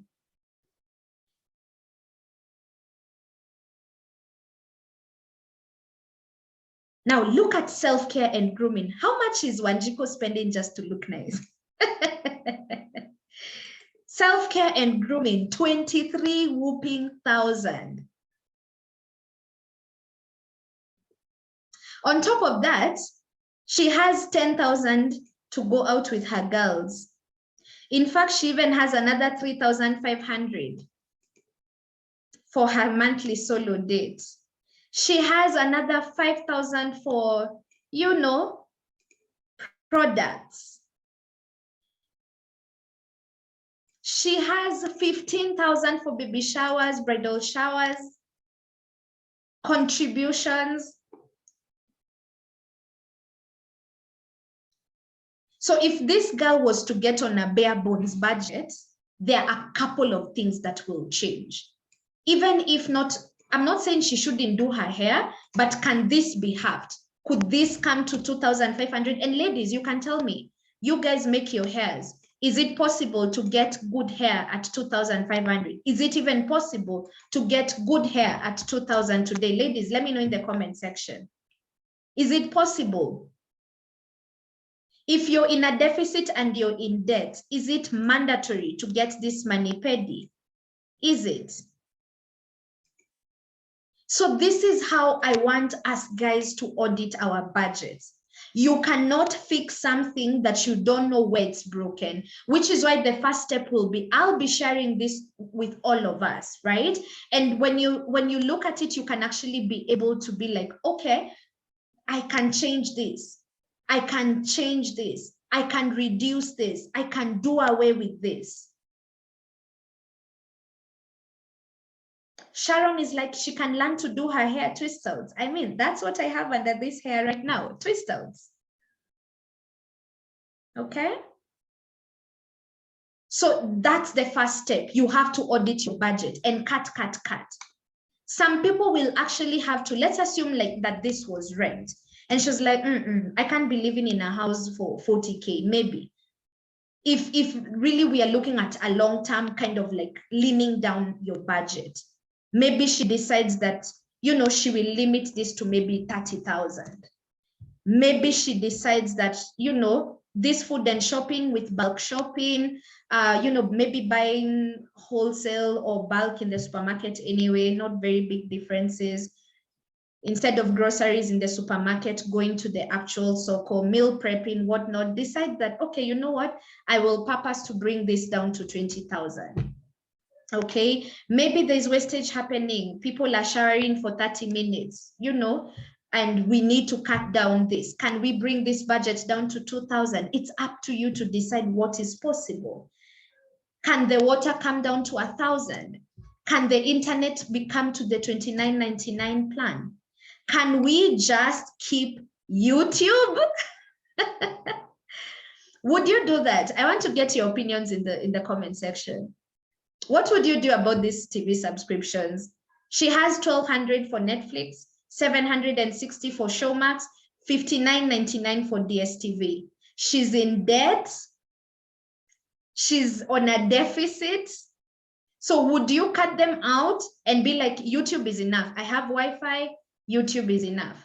Or what would you do? Choose one. Someone would say choose one. Other guys are like, cut him off. Someone else is like, you know, we can, okay. So guys are like, free online courses, free sites. So let's even decide to do away with that. Now, maybe she needs the nanny. This is untouchable. It's like how maybe you can't compromise on some things. So let's leave that there.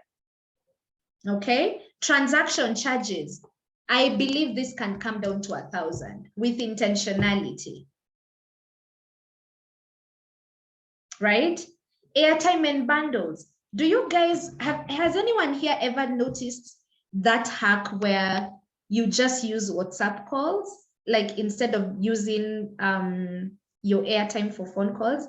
Like if I know I'm calling my younger brother, my best friend, or maybe my mom, I know I'm gonna be on call for like over an hour, 30 minutes plus.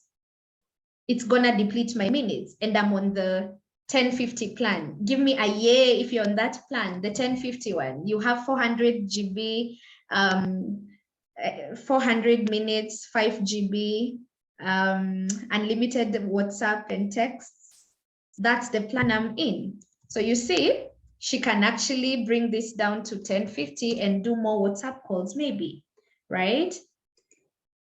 You need to choose between Apple Music and Spotify, Wanjiko. You can't have both, right? So maybe she keeps Flow, maybe, you know, for her period tracker, and maybe Spotify for 300. Maybe let's add the 100 for iCloud if you need storage. So let's assume she didn't have, let's assume this was just, let's say, public transport. And this was maybe Uber. And maybe she didn't have car wash. Let's assume she doesn't own a car. Yeah. What would you do about this situation? There's public transport for 12 and Uber for another 12. If I was Wanjiko, I would purpose to wake up early and actually, because remember, we are putting her on a bare bones budget, trying as much as possible to not spend on things that, because remember, she's in trouble. She's in a deficit. She has loans. So what about we do away with the Uber? What about we maybe bring this down? Because I'm like, why are you spending 12,000? What are some of the strategies you guys can think of to reduce transport costs that maybe you can drop in the comment section? Like when I used to be employed, it's very ridiculous now when I think about it, but it really helped me. I was out of the house by 5:30 because where I used to live, I knew when 6:30 comes, fare goes from 30 bob, 50 bob to 80 or 100. Thank you. Anne says, wake up early to pay less. And that worked for me. The 3 years I was employed, I was out of the house by 5:30. I would rather go sleep in the office while I wait for 8 to come because I could not afford to be paying 100 bob every day, you know? So again, maybe we bring this down to another maybe 7,000, you know? I would completely do away with the random giving and probably have a conversation with my parents about what I can or cannot do. That worked for me with black tax. When I found myself in trouble, I had to have some important conversations. Telling people what you can and cannot do. Right? So assume we do away with the random giving and maybe work with half this amount, right? What if we do away with the mani-pedi for now? Maybe keep the waxing because you ladies will come for me. Or can she shave at home? Let me know. Let me know in the comment section. What are we voting for this, babe? Remember where she's at. Should she shave at home, get the Gillette, or keep the waxing? Sharon says she actually has a friend who owns her motorbike and rides it to work. So Harriet says keep it. Anne says Vit, waxing should just stay. There's also at-home waxing strips. Keep the waxing, give the babe something. Okay, I hear you. Maybe we leave the waxing there. Okay, gym. Can she do home workouts? Yes, she can do home workouts. I know that is not unfair, so I'm going to take that out. Therapy. So here, the 6,000 is 2 sessions of therapy per month. So 3,000 per month, rather 3,000 per session. So in a month, she does 2. Maybe reduce to one session of therapy per month until things get better. What do you guys think? Exactly. So maybe we can do 3,000, 1 session per month, right? Maybe keep the medication and supplements. Now, baby girl on a bare bones budget. Let us shred the wants, the needs. Let us shred these things. Let us shred these things. So, is she still going out? Like, can she pick a struggle? It's the Friday girls' night out and other dates, monthly solo date. There's Karura, there's flowers and candles, there's skincare, there's social giving. What is going on here? Let's assume this month she decides she'll keep her solo date, but do away with the girls' dates. What do you guys think? I'm an introvert. I would choose that. So what do you guys? I'll be like, in fact, I need to spend more time with myself. Who am I without this crowd of people I go drinking with? So yeah, let's decide to do away with the monthly dates and then probably decide to also work on this. Like your monthly solo date doesn't have to be 3,500. If you guys have had, like, do you guys follow these travel vloggers on Instagram who share like cheap thrills, not really cheap, but affordable places where you can have a decent meal at 2,000, 2,500? They are there, right? 3,500 for one person is quite, I don't know, fancy. Again, we are working with the understanding that she's in trouble. So what if we maybe put that to at 2,000? And then Karura dates, so she's doing like the picnics and stuff. I don't know, times 4, 500 times 4, can she do it? Maybe, so how many are saying keep it, remove it? Karura date out, okay, it's out guys, I hear you. Flowers and candles, 1,200. You're in debt, you're in trouble. Karen is just removing things in this budget. Karen and Rose, I see you guys in the comment section. Fine, 0. Hair and beauty products. Hair and beauty products, half that. You know, we can try and we're like, okay, what if I have that? We're not removing it. Social giving, Miss Philanthropy, Madam Boss, contributing to every WhatsApp group. So guys are like, remove, stop, remove. Okay, can we at least leave like 2,000 just for emergencies, like maybe at the workplace? there's someone who is in, like, just let's give her 2,000, okay, just for like really, really, really serious and important contributions. And then a miscellaneous costs. Guys, we are done auditing Wanjiko's budget. Sharon is like, she can't afford to give. It's okay to not have. It's okay to say no. Okay. What if she's like, I hope when you give a zero to yourself, if this was you, if you're Wanjiko, if you put zero here, you better be ready to say no. Like, of course, don't be rude about it. Just say, unfortunately, this month, I really can't, right? So we've done auditing. This babe was like hundreds of 80 something in a deficit. Now let's go back to this summary section. She is no longer in a deficit. She now has 25,000 left. We just brought this girl out of the red, not because, sorry, water expenses. Okay, let me go back to water. Water is, oh, wow, it's 1,000. All right, thank you guys. Wow.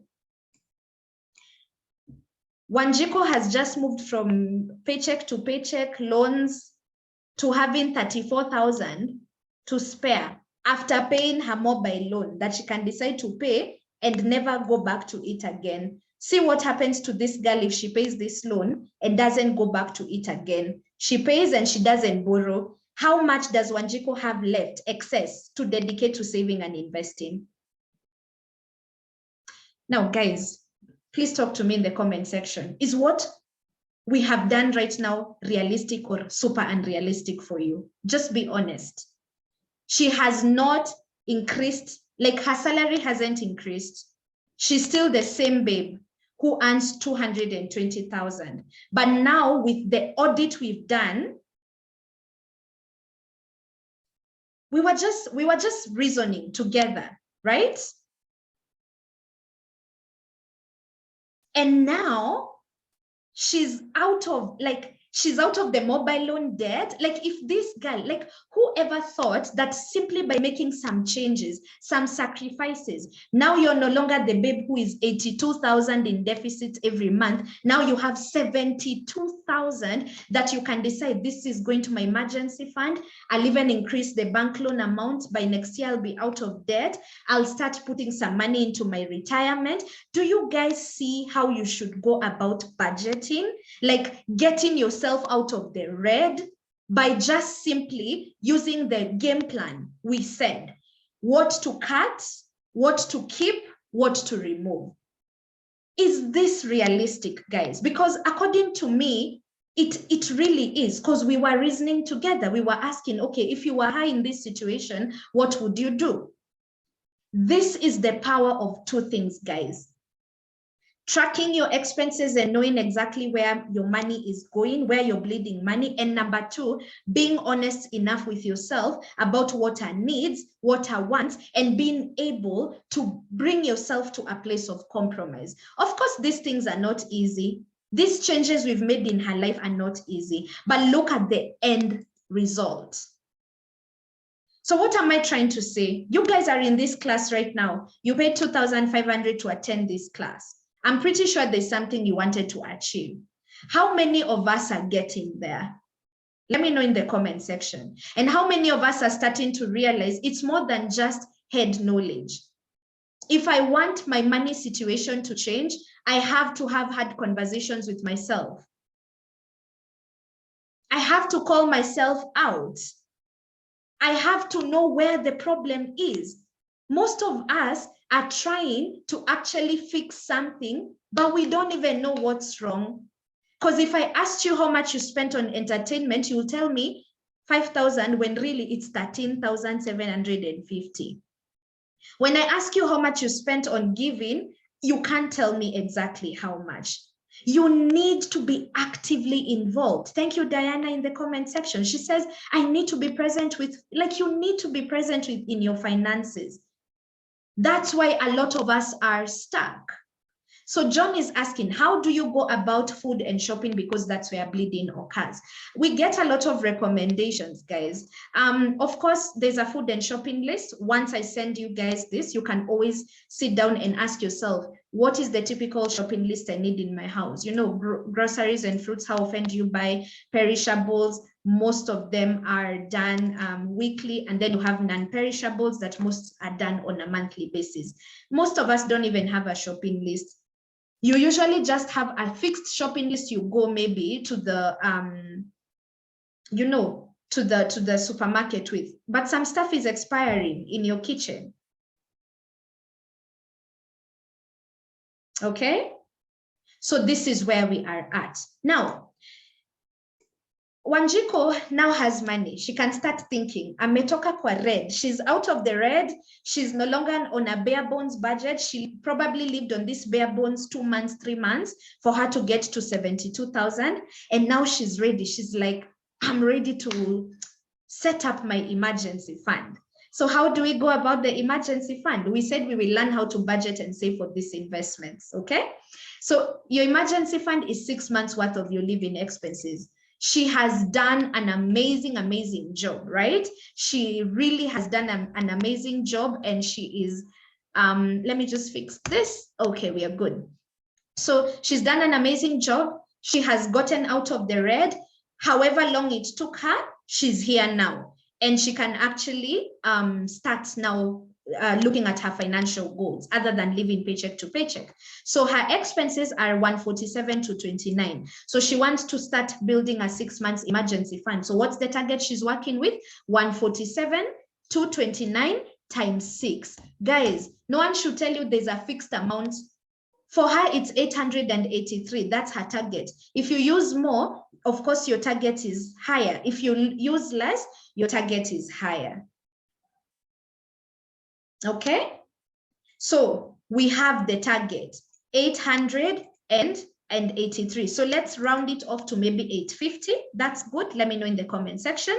I'm rounding this off to 850. So we come to the short-term projects. This is where we have, sorry, the medium-term projects. So we have an emergency fund here. Now, this is an example of how like to set goals, okay? So like now, ignore everything else. She wants to set an start an emergency fund. She knows that for her, it's not 1.2 million, it's 850. So she's like, I want to raise 850.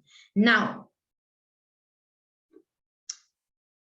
oh, sorry, it's 883, so make it 800. Okay, thank you, 900.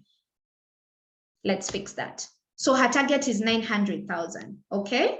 Now, the next question is, it's taken me a couple of months, maybe a couple of years. I'm now ready to start my emergency fund journey. My target is 900,000. That can last me 6 months. If at all anything was ever to happen to me on my job. How many of us have an emergency fund? Let me know in the comment section. How long can it last you? Have you ever looked at it like this? If you lost your job today, if anything happened to your ability to make an income, how would you survive? This is the most important thing once you get off the red. I showed you, we started from worst case scenario. We started from the fact where this girl is in a deficit, she has loans. She cannot save a single dime. You saw where we got Wanjiko from. She's worked her way. Maybe that's where you are. You might be there a couple of months, maybe a year, maybe more. Okay, now you're ready to start your emergency fund. The next thing to ask yourself is, how long would I want to give myself to raise this amount? So if she says, I want, you know, she's excited, she's like, this is it, I want to do this in 1 year. So it's 12 months. Now, what does it take to raise that? So she's like, if I want to raise 900,000, divide by 12 months. How much do I need to put into my emergency fund per month, guys? Here we go. 75,000. So now Wanjiko has to ask herself, do I have 75,000? So she comes back to her budget, her monthly budget, and inputs 75,000 here. She's like, can I comfortably afford to do 75,000? And as we can see, it's a tad bit difficult, right? So what should she do? Revise her timelines. So again, you come back, and you're like, okay, let me make this a bit more realistic. Let me stop being over ambitious. Maybe let me work with 3 years. If at all I get more, well and good. But can I work like in the next 3 years? I want to have a fully funded 6 months emergency fund. Guys, can this girl now afford to do this much? Again, she comes and she's like, okay, you know what? I can comfortably commit to be putting 25,000 into my emergency fund. Let me know in the comment section if we've understood how to come up with the target, and rather how to come up with the target and how to come up with the monthly target of how much you should save, and how to play around with the number until you make it realistic. Okay, so that's how you set your budget for an emergency fund. Okay, now there's someone who can only afford, let's assume you can, like, you know, your target is 25K, but right now you can afford to do 5K. Please just do the 5K, start there. Okay, now when you get windfall money, bonuses, big big paydays, you now know where the extra money will go. Are you guys starting to realize that when you have very clear goals, very clear targets, you're no longer confused about where extra money should go? Because like right now, if someone gave me 2 million, guys, I kid you not, every single coin, I know where to put it. Because there are goals of mine that are so ready, they're clarified. I just need the money.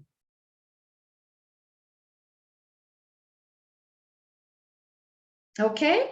Yes, Supaki, the monthly expenses is less savings, because unless you want to, the only thing that you need to make sure it shows up in your emergency fund is the bank loans, like any loans you have, because just because you lost your job does not mean that these guys don't need their money back. So when you're looking at your emergency fund, list down all your expenses together with your debt obligations. That's what the target should amount to. So let me know if that makes sense, the person who asked that question. So guys, you see, a lot of us, why we waste windfall money, why we are wasting our bonuses, why we are out here chopping money when we make just a little bit more, it's because we've never sat down to clarify our financial goals to a point that we know. Like right now, let's assume Wanjiko could only afford 5K, but she's done the math. She knows what, for me to get to where I need to get to, I need at least 25 Gs. So whenever she makes a little change, it's no longer for enjoyment. She knows what,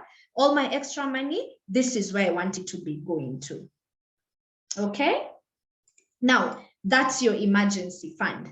Let's talk about sinking funds. Now, what are sinking funds, guys? A sinking fund is an account that you use to save up for short-term projects, non-monthly expenditure. Now, this person here, like for example, I gave an example with like how I structure my own personal finances, like to share that with you, okay?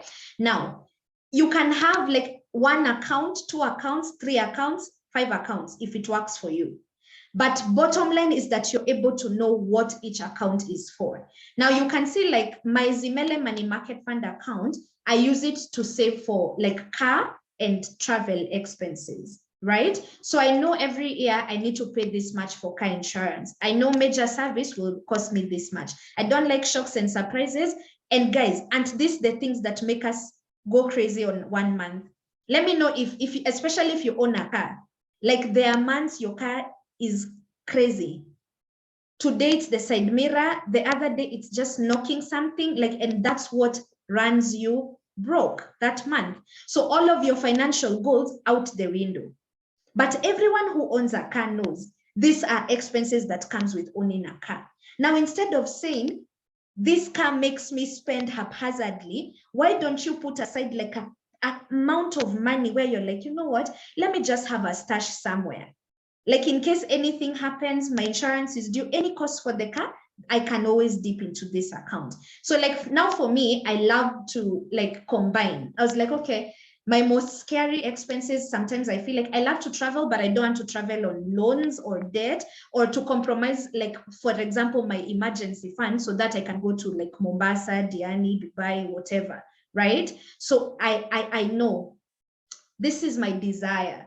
Now, if I really, really, really want to get here, I'm asking myself, I want to assume that, let's assume that I started doing this in January, or even if you start doing this right now, when you're doing this part of your assignment, ask yourself, what do I want to do in the next 12 months that requires money? List those things down. You don't have to have 2 accounts. I just demonstrated this to show you that you can have more than one sinking fund. Like for me, I have 2. One is for car and travel expenses. The other one is my lifestyle account. And this is how, now, do you guys remember I told you we are budgeting for our best lives? So what do I do? Instead of buying perfume impulsively, let me have my perfume there. Instead of having to buy your air fryers and coffee machines and all that haphazardly, put the money, put it here, like as one of the things you need to save and budget for.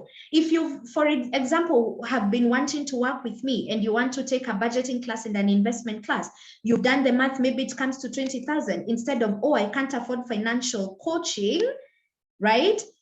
Just a little at a time, right? If you want to buy your iPhone, if you want to buy, you know, maybe your friend is getting married, you need to save up. Maybe your wife, your husband, your babe, they have a birthday coming up.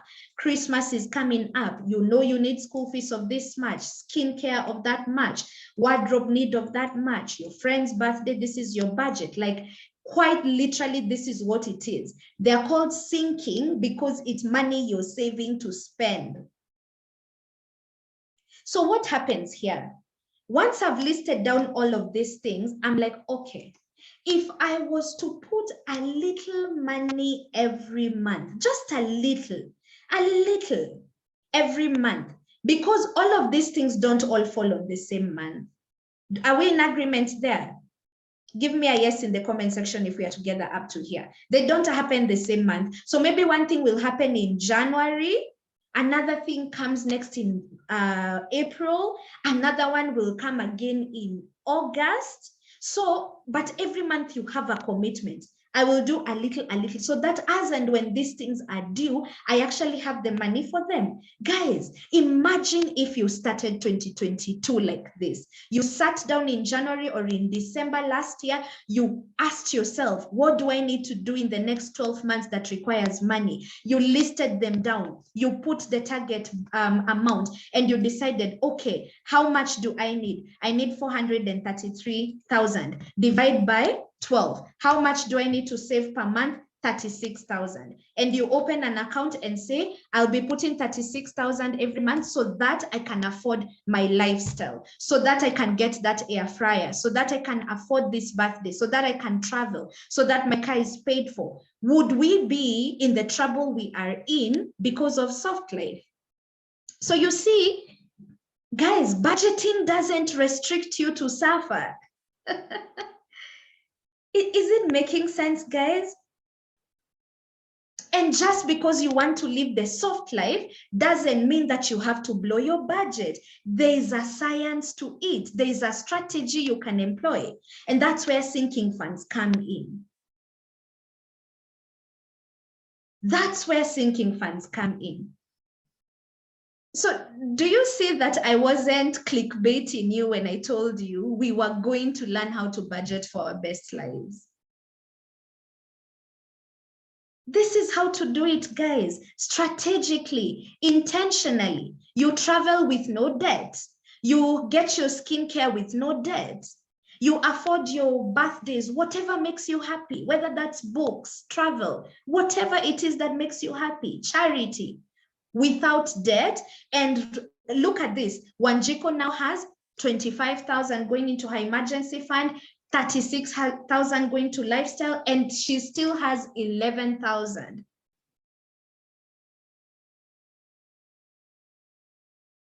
This is how to budget for your short-term projects. This is what these are, short-term projects. So when I send you this, just delete all this shebang we have here and input your stuff. Now, assume you have children, 3 of them. Mothers in the building, let me know how those wardrobe needs are taking you. Like you buy this shoe, 3 months down the line, the child has outgrown. then there's swimming classes, then there's piano classes, then there's the school bus, and then there is this and that and the other. And you're like, I cannot keep up. Anne is already telling us, I have 3 boys. How is that taking you? I see people who, and this is just how you get intentional, guys. You can literally have an account. You're like, I have 4 children. If I do not plan, I will lose my mind and I won't be able to do anything other than spend money on these children. So you know what I'm going to do? I'm going to list down the wardrobe needs. I'm going to list down, I know this one needs piano, I know this other one needs this, and I list all of those things down. Open an account and be like, this account here is specifically dedicated to my 3 boys. That's where the money will be coming from. So you see, if that's important to you, you fund that account without fail. So you see, this is why we have a sinking fund A and sinking fund B. So maybe you name this, you have one where this is your lifestyle account. And then if you want babies, you have babies, you're preparing for babies, babies are you know, making your budget a bit tricky, then just make this the children's fund. So you and your partner, your spouse, whoever can decide, babe, I think every month I'll be putting this much and you can be putting this much. And I think we'll be fine with the children.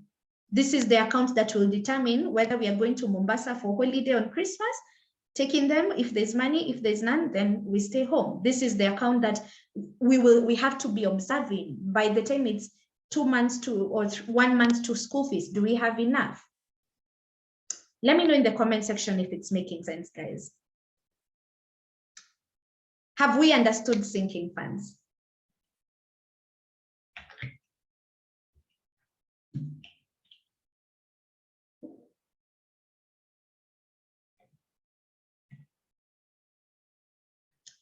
That is how you budget for your best life, okay? Now, some guys have employers who deduct them pension. Some guys like me who are self-employed are our own employers. Now, every freelancer in the building, please listen to me. You need to have money going towards your retirement. If you don't have a retirement fund, you need to set it up.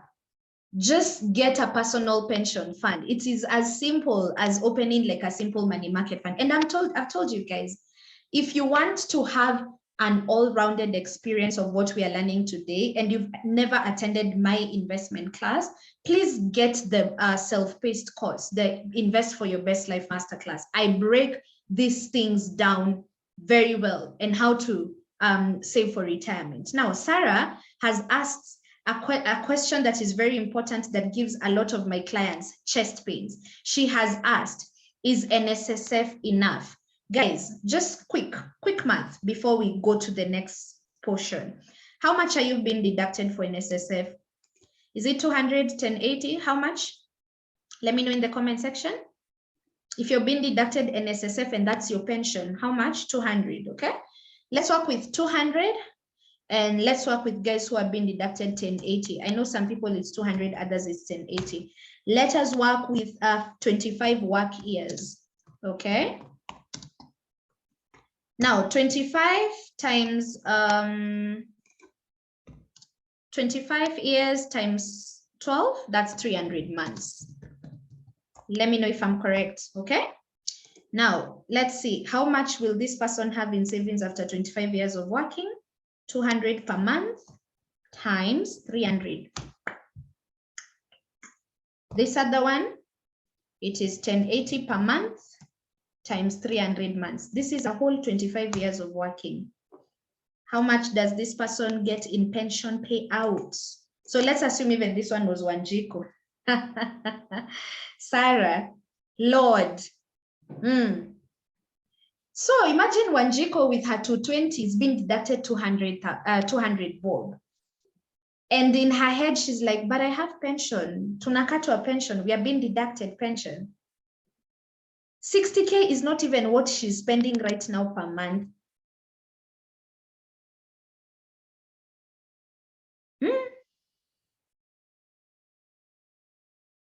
So it's not enough. most of us actually need to run the numbers and see. Let's even assume Wanjiko's employer on top of the 200 was deducting her 5, like as a private plan.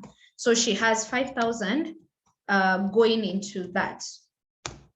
So this is 3.4, 1.5, sorry. So let's even add 1.5 plus another. I mean, how long would this last after retirement? Or rather, yeah, let's assume you retire at 60 and you have another maybe 30 years. Maybe you die at 90. 30 years post-retirement, what would this do for you? And I keep telling young people, especially if you're in your 20s and 30s, take retirement planning seriously. Take retirement planning very, very seriously, right? I want to show you guys one last thing, okay? I want to take you guys to my browser. One of my favorite firms is, they have an amazing calculator on their browser to help you have a bit more perspective when you're thinking retirement. So Zimele is one of the asset management companies in Kenya, and they usually have like personal pension products, money market funds, and stuff like that. Now, this is not the only one. I'm not just recommending Zimele. I'm just saying they have a good calculator, okay? So if you come to their products, you can select like the pension plan, and then you can access the calculator. This calculator is crazy. Let me show you guys something. So let's assume I'm 35 today. I want to retire at 65.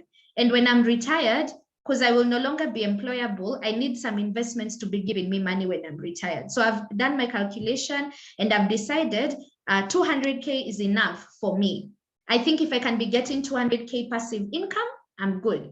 So she adds 200,000. And how much have you saved so far? Maybe I'm starting, so I've saved 0. Look at how much I need to save into my retirement fund every month so that I can be getting 200,000. Does it make sense, guys? That's how much you need to get 200,000. If let's assume your target is 250K, you're like, when I'm retired, I would need a pension of 250K per month. Then that's how much you need to contribute. So let's assume you don't start at 35. You are relaxing, you're living your best life, or maybe you're just overwhelmed with bills and this is not a priority. So you wake up at 45. For the same target, please note, if you need 250,000 when you retire, you contribute 17,000, but only if you start at the age of 35. If you start at 45, Lord Jesus, the ball game changes. Now it will take you almost double the amount to achieve the same goal. Let me do that again.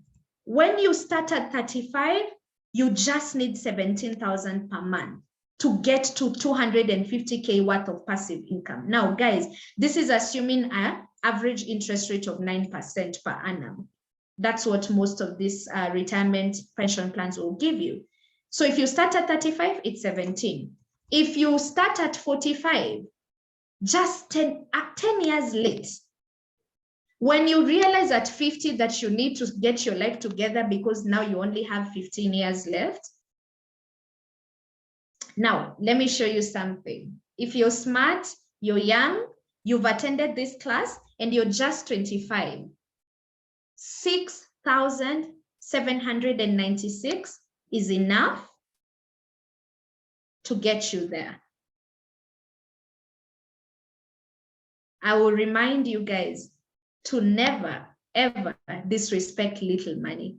Because when you're 25, 6K is, again, we say this is how much most of us are drinking every weekend. But if you start right now, that's very little. You know, even as you advance in your career, you know, you can just put a standing order and forget about it. And as long as you are retired, you will be getting 250,000 every month, whether you wake up and go to work or not. That's what 6,000 can do for you if you're 25. If you're 30, you need around 10. So what am I saying? The earlier you start, the better. So I hope, yes, standing orders are charged. I can see, now someone has asked, how many years do you get the pension?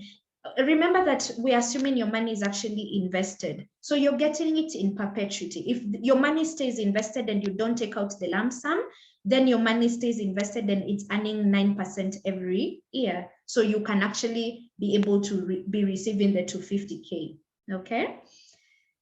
Are standing orders charged by respective banks? Of course, so find out your bank how much they charge to effect standing orders. Now, guys are usually like, Susan, why would I put a standing order if I'm gonna get charged? And I always return with this thought. How much are you losing because you're not disciplined? You're thinking of the 208 or 170 bob that you're being charged per month, but because you don't have a standing order, you're not able to invest or save even 5,000 per month. So risk return cost benefits, okay? So that's how to.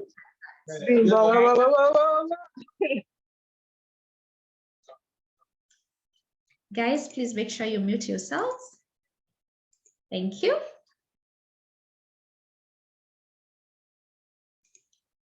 So are we together up until that point? So that is how to look at it. So we've done the monthly budget. We've looked at the food and shopping list that you can use. Then we have the short-term project, and then you can now work with your medium-term to long-term.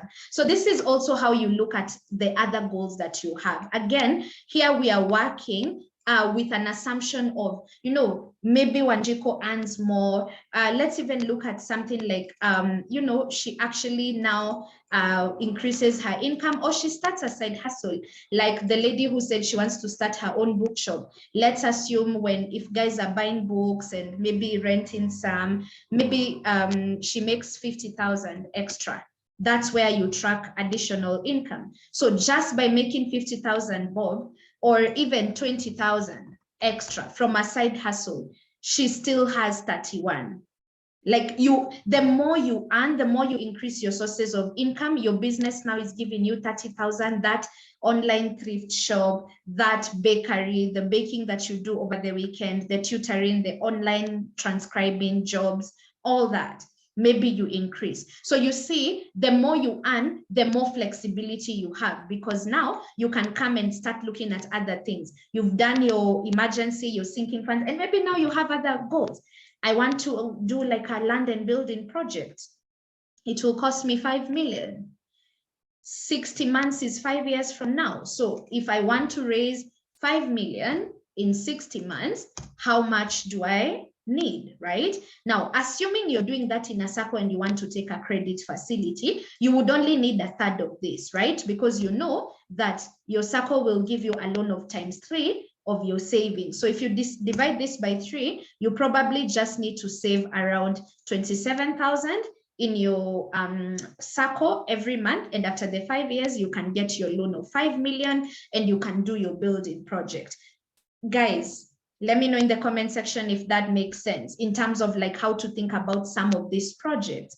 Timeline is important, amount is important, and the avenue you're going to be using is important, so that you can know. You see, if this was just a money market fund and you're not taking out any credit facilities, you would need to save 83,000 every month.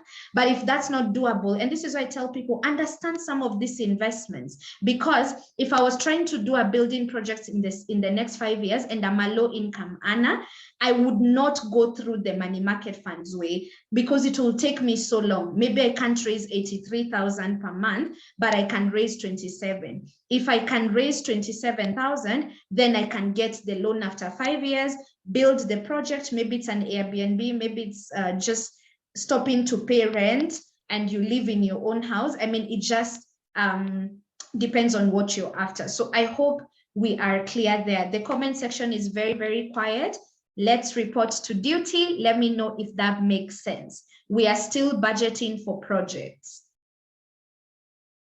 Let me know if we are together. Are we stuck? Are we learning? Are we here? Are we processing? Talk to me in the comment section. Thank you, Simon. Where is everyone else? Helen is processing.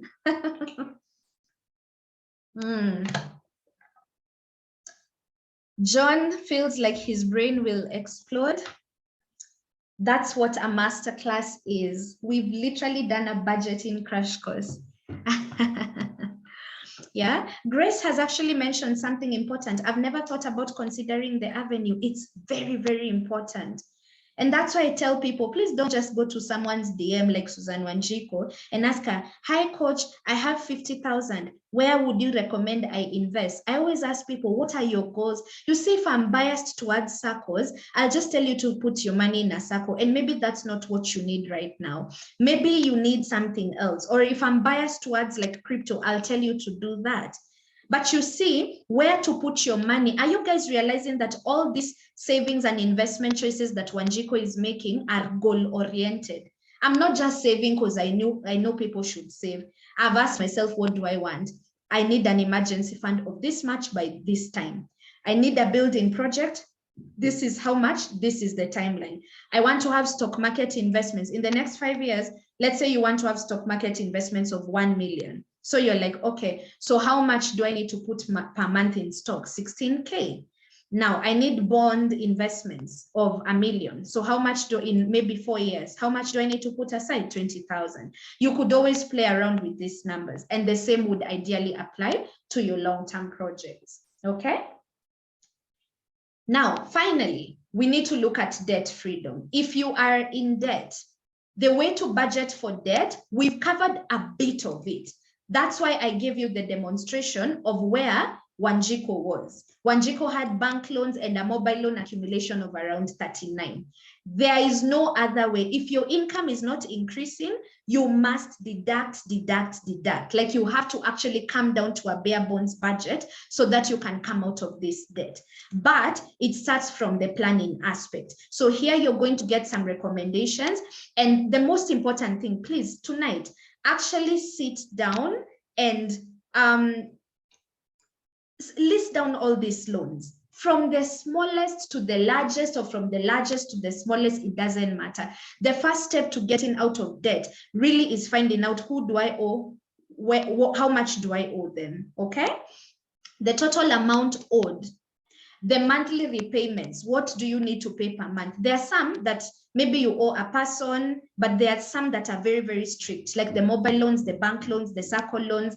Some of those things you need to know how much you're paying, and then the interest rates. And here you can write, delayed, done, and all that. And here we have some repayment strategies. So you can either use the snowball method. I will leave this one here on the Excel. You can always read it.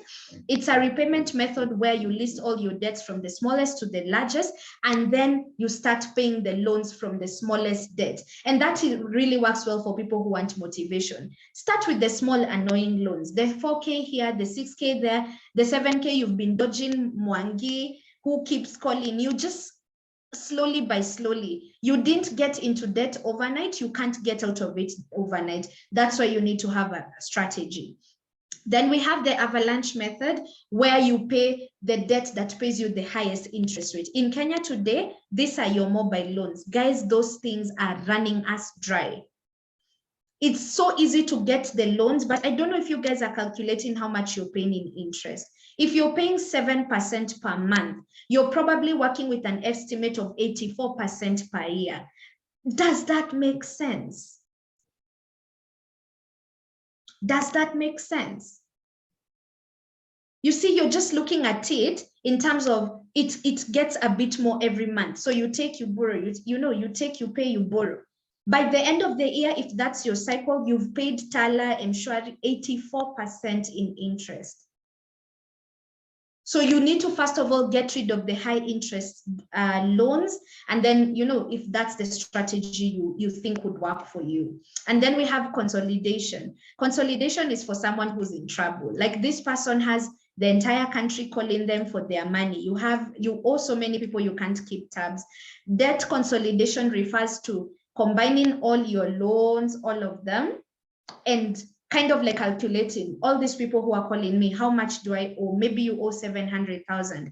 If you've been saving maybe in a circle and you still have that credit facility available to you, you could take the 700,000, pay everyone else, and then remain with this one loan, and you start paying the SACCO slowly. What that does is that you no longer have 1 million debts giving you anxiety and sleepless night. You've consolidated all of them, you've paid, and now you only have to deal with one person, the SACCO or the friend you borrowed or wherever you got the money to clear. But now it's just one loan with one interest rate, one monthly payment, and probably you've negotiated even favorable payoff terms. I know there are banks, it's not very many, but there are banks in Kenya who offer like a debt consolidation agreement where honestly you're really in trouble and you'd like to consolidate all your debt and then you pay off slowly. But this is a disclaimer, guys. By the time you're getting to consolidate your debt, your budget needs to be ironclad to ensure that that is the only loan you'll be paying. You are on the bare bones budget, you've cut out all unnecessary spending, because if you don't do that, even if you consolidate your debt, you will find yourself back there. Let me know in the comment section, how many of us guys have finished loans and like you just find yourself back there? How many of us relate to that situation? So many of us get ourselves into these situations because you've not nipped the issue in the bud. Most of the reasons why we keep going back into debt is because we've not streamlined our spending habits. So don't do this as something that you're just doing in terms of like, don't just check the box because you learned this in class. Take it seriously, okay?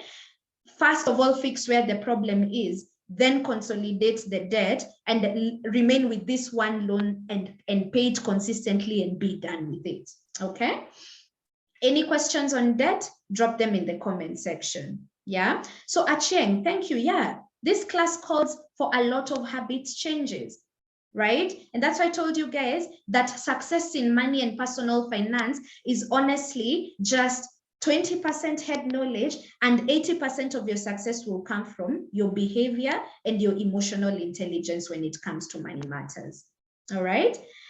Finally, so we've looked at the monthly budget tab, we've looked at the food and shopping list, the debt freedom part, the short-term projects where we've mentioned the projects and the sinking funds, the medium-term projects, and then finally we have what we have as our net worth calculator. This is just a little bit something extra I added for you guys so that you can be able to constantly track where you are. So here we have the calculator, and you can see we have assets. So this is where, let's assume these are the accounts that Wanjiko has. She has 45K in her emergency fund. She has sinking fund A that has 11,000. Sinking fund B has 45. The pension, she's been doing 85. Maybe she has a 127 in SACCO, one bond for 100K and maybe 15K in stocks. So her total assets come to 428.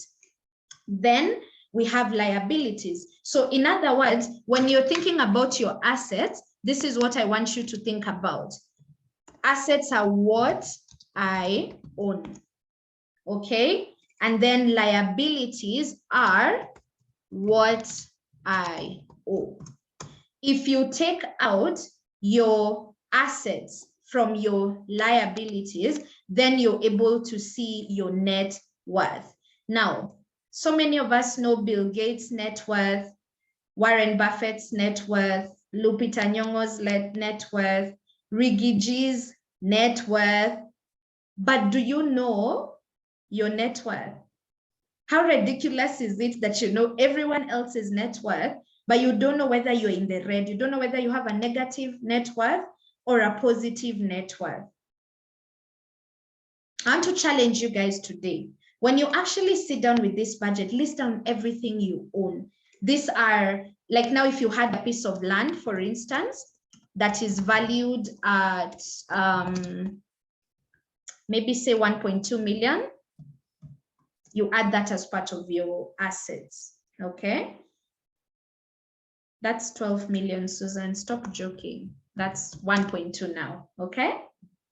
So you see, the more your assets increase, and your liabilities decrease, there is some health that's happening in your net worth. So you see, if for instance, Wanjiko eventually clears the car loan and now she owes 0, she's now at a positive net worth. If we go back to the loan, then she's at a negative net worth. So this is actually how to calculate your net worth. And then here we just have a graph that will be picking on the distributions, like where your money is actually distributed. So this is just something you can play around with just to see like your portfolio distribution and where your money is at. You could always edit it to show you like the percentages.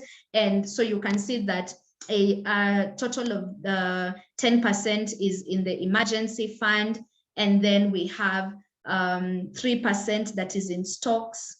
We have this person's portfolio, 23% is in bonds, like that, okay? So this is a good way to always keep tabs on yourself, to always know your net worth. So every time you acquire an asset, so this is something I update on a monthly basis on my personal budget tracker. When this is what to do with the statements. You guys that have been investing, you get statements from your money markets, you get statements from your banks. Please come and update. Okay, and then your loans as well and your other liabilities every end month. This is something that you should do to just kind of like know where are we doing. You do it for 1 year, 2 years, you start seeing a positive net worth. Now when you hear someone say I'm a millionaire, let me show you what that would look like. Let's assume this guy doesn't have this and doesn't have this. Wanjiko can comfortably say she's a millionaire right now. Why? Because everything she owns minus what she owes amounts to 1.46. So this person here is a millionaire. You're not a millionaire because you have 1 million in the bank. Like when you deduct your liabilities, then that's your net worth. Give me a yes in the comment section if that has made sense. This is how to calculate your net worth. And this is what we mean when we hear someone say, I'm a millionaire, when you get to millionaire status. So when Rigiji tells you guys he's worth 600 million, I want you guys to understand what that means. Or that, you know, who is our friend? Warren Buffett, 91 billion. Right? That's what it means, that all their assets minus liabilities are worth that much. Okay? Are we together up until that point? Yeah. Amazing, amazing. We have come to the end of our class. It's already 10:12. So I want to open the Q&A section for maybe 5 minutes, and then we can continue.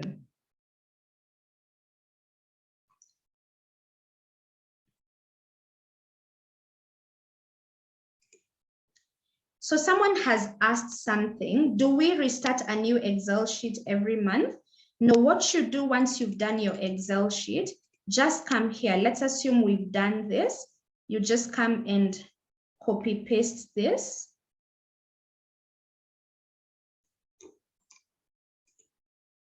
And then bring it all the way here to the annual tracker so that you can be tracking. Let's assume this is doctor's prescription, okay?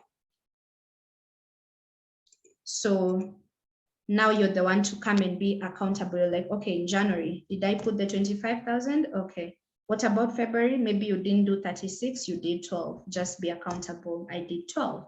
Did I pay the bank loan? Yes, I did. That much. Did I pay rent? Yes, that is fixed. That was 30. How much was food and shopping? Maybe 22,000. Electricity, maybe you spent the exact 2,000. So that's how you track. At the end of the month, you can see there's a balance. So this is how much you wanted your expenses to be, and then you can compare. So I hope that answers your question, okay? So you can always freeze this pane and make it in such a way that you can always just refer to it, okay?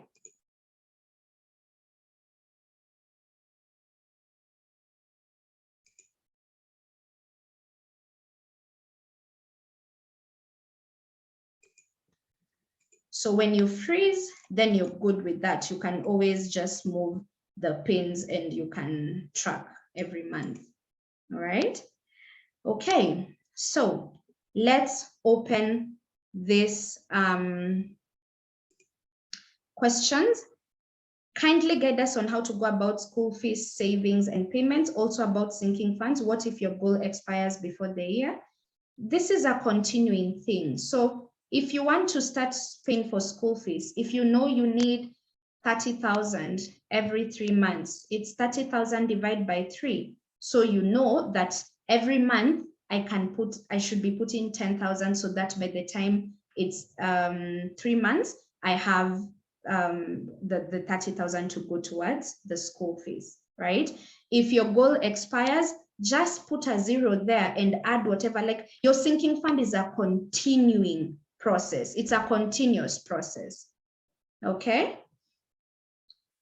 In the future, I would like to have 2 kids, a long-term goal. How do I come up with the amount from conceiving to monthly budget to school fees?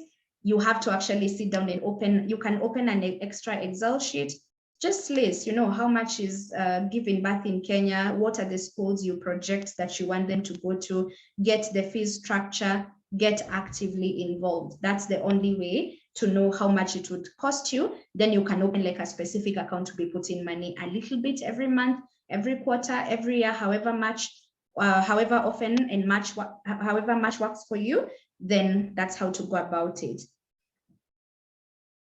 I have this problem where we are saving 2 of us every month and I keep the money. So at times I find myself using it when the time comes. Don't keep the money, John, don't keep the money. That is the trick. If you know when you keep the money, you spend it, keep the money, like don't be the one to keep the money. And I advise a lot of this when it comes to like partners and spouses. Please lean in onto each other's strengths. Some people here have, again, this is very relative to your relationship and how you guys deal with stuff. But if you guys work together, you can always lean into each other's strengths. So if your wife is better at managing money, let her be the one to do it. If your husband is better, let her be the one to do it. But again, this is very, very highly dependent on how healthy your relationship is. So that's, but I always know, if you know you can't be trusted with money, don't depend on willpower. Do something about it. Lock it in an M-Shwari savings account, put it in a money market fund, make it inaccessible to you, okay? Any other questions?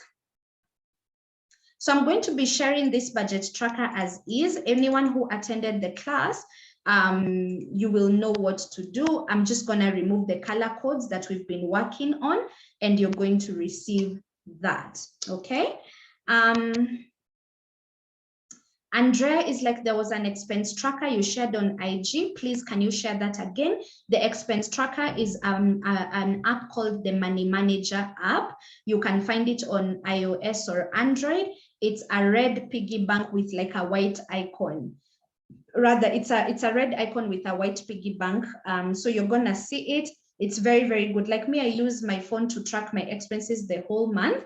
And then at the end of the month, I'm not guessing these figures. You see these figures right here? When I'm trying to track, they're all on my app. Okay, so it's very, very easy for me to just come and fill in these figures because I've been tracking. Why? It's because you'll not always have this Excel sheet with you, but most times when I'm paying something, I have my phone with me, right? So I will pay the Uber and record that I paid 400. I'll pay the supermarket and then record. So at the end of the month, you're not guessing figures. You've actually been tracking, and so you know exactly how much you spent. Yeah, so Ketri is already telling us in the comment section that she's been using the app and it's really good. You see, it works. I've been using the app for 2 years now. It's really, really amazing.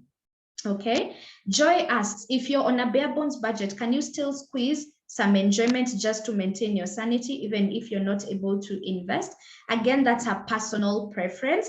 There are people who can do without, there are people who will lose their minds without. But then you also need to put a limit, like define what enjoyment is. Remember the strategy we said, cut, remove, reduce. So if you can't cut it completely, reduce. There's so many things that you can do for fun that don't necessarily include blowing your budget. I think it's a matter of getting creative and knowing, okay, how do I maintain my sanity while not blowing my budget? Okay, Joy?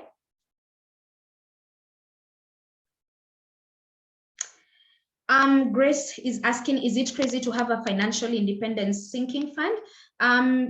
Well, as long as that account, because your financial independence number is just money that you need to have invested so that you can comfortably live off of it. Make sure that it's earning you a good return, okay? At least a return that's rather compensating you for inflation. So no, it's not crazy to have somewhere you're putting money aside. Sharon is asking, I financed a piece of land in debt and I'm paying it. I feel like my finances are held up, that I can't do other things. What's your advice? Unfortunately, this is a commitment you've already gotten yourself into.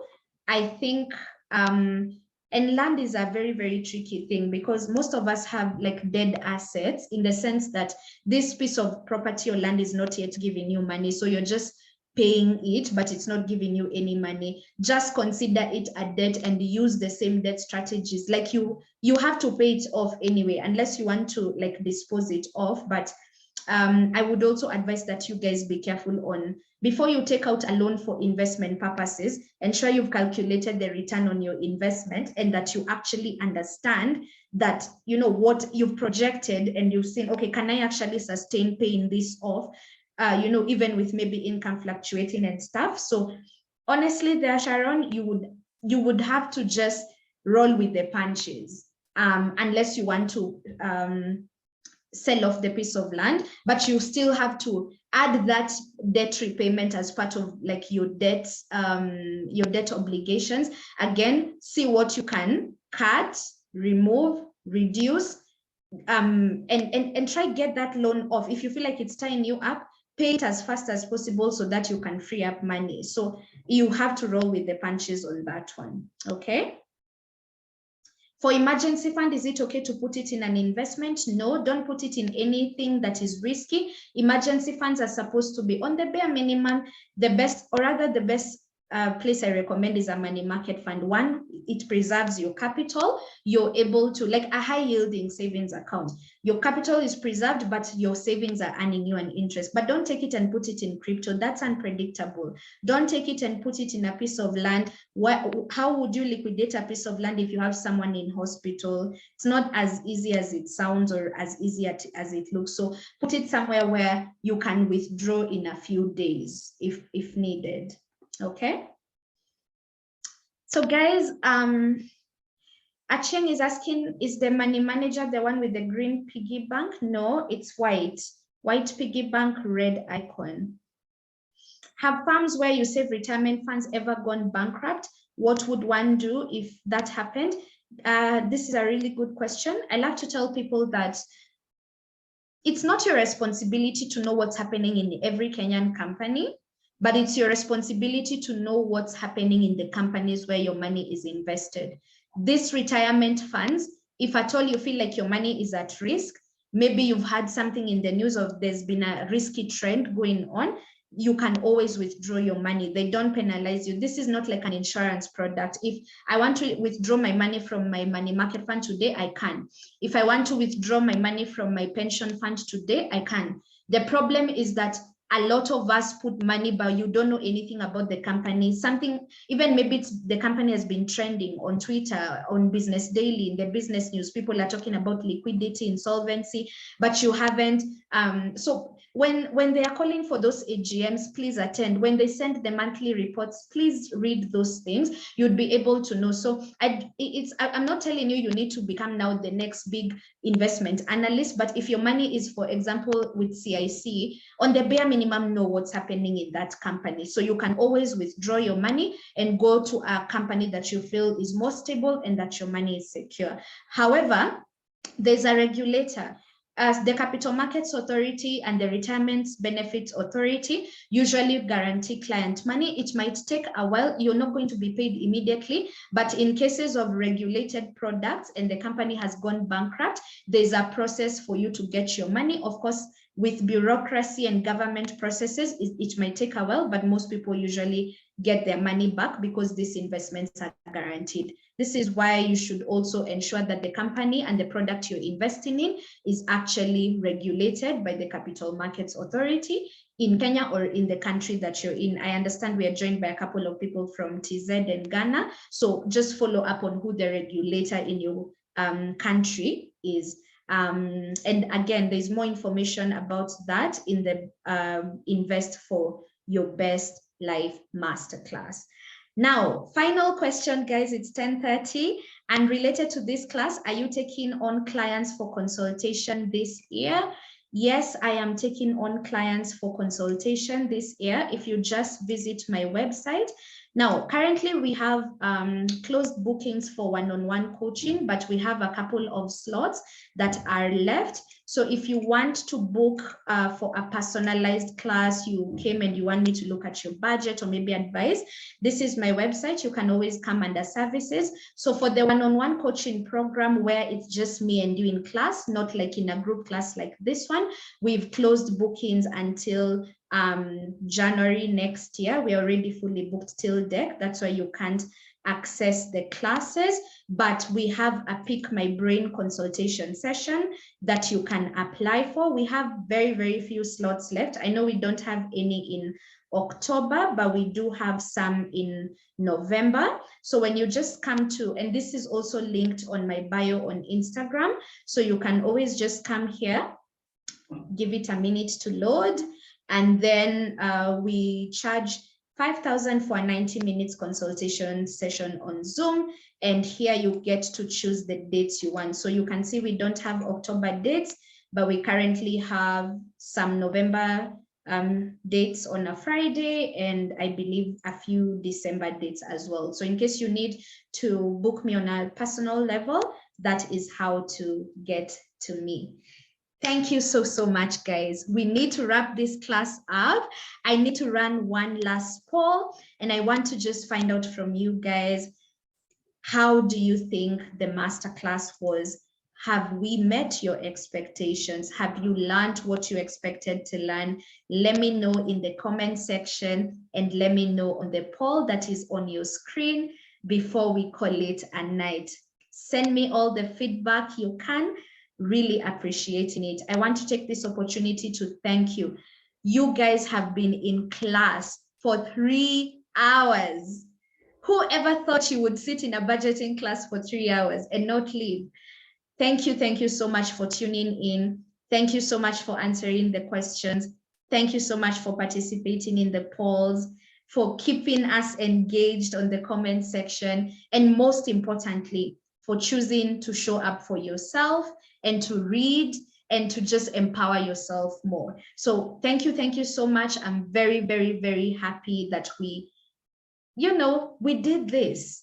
Okay, thank you so much. So we've gotten a couple of responses, and there's still much more coming in. So the guys who are asking about the resources, today is Thursday. First thing Saturday morning or before, you guys will have the recording of this class together with the budget tracker that we worked on. Okay, so you will get the recording of this class. Everyone who paid for this class, you get the recording, so you can always refer back, and you'll also get the free budget tracker that we worked on. Okay, so thank you so much. It's 10:30 and we want to wrap this up. So let me end the poll and share the final result of your feedback about the session today. So we have 54% who say the class is totally worth it. We have 35% of people who voted that the class was very realistic and they feel hopeful. And we have 10% who feel they need more support to apply the information. So if you need more support, you know how to reach me, you know where to get me. Remember to also subscribe to my newsletter. I love to send tips on my email about some of these tips, at least weekly. We have a YouTube channel where we talk money, an Instagram page where we talk money. We have the paid consultation sessions, and we have the products like the masterclass on investing that is on my shop. You could always reach out for more support. Again, thank you so much, guys, and have yourselves a lovely evening. You can leave at your own pleasure.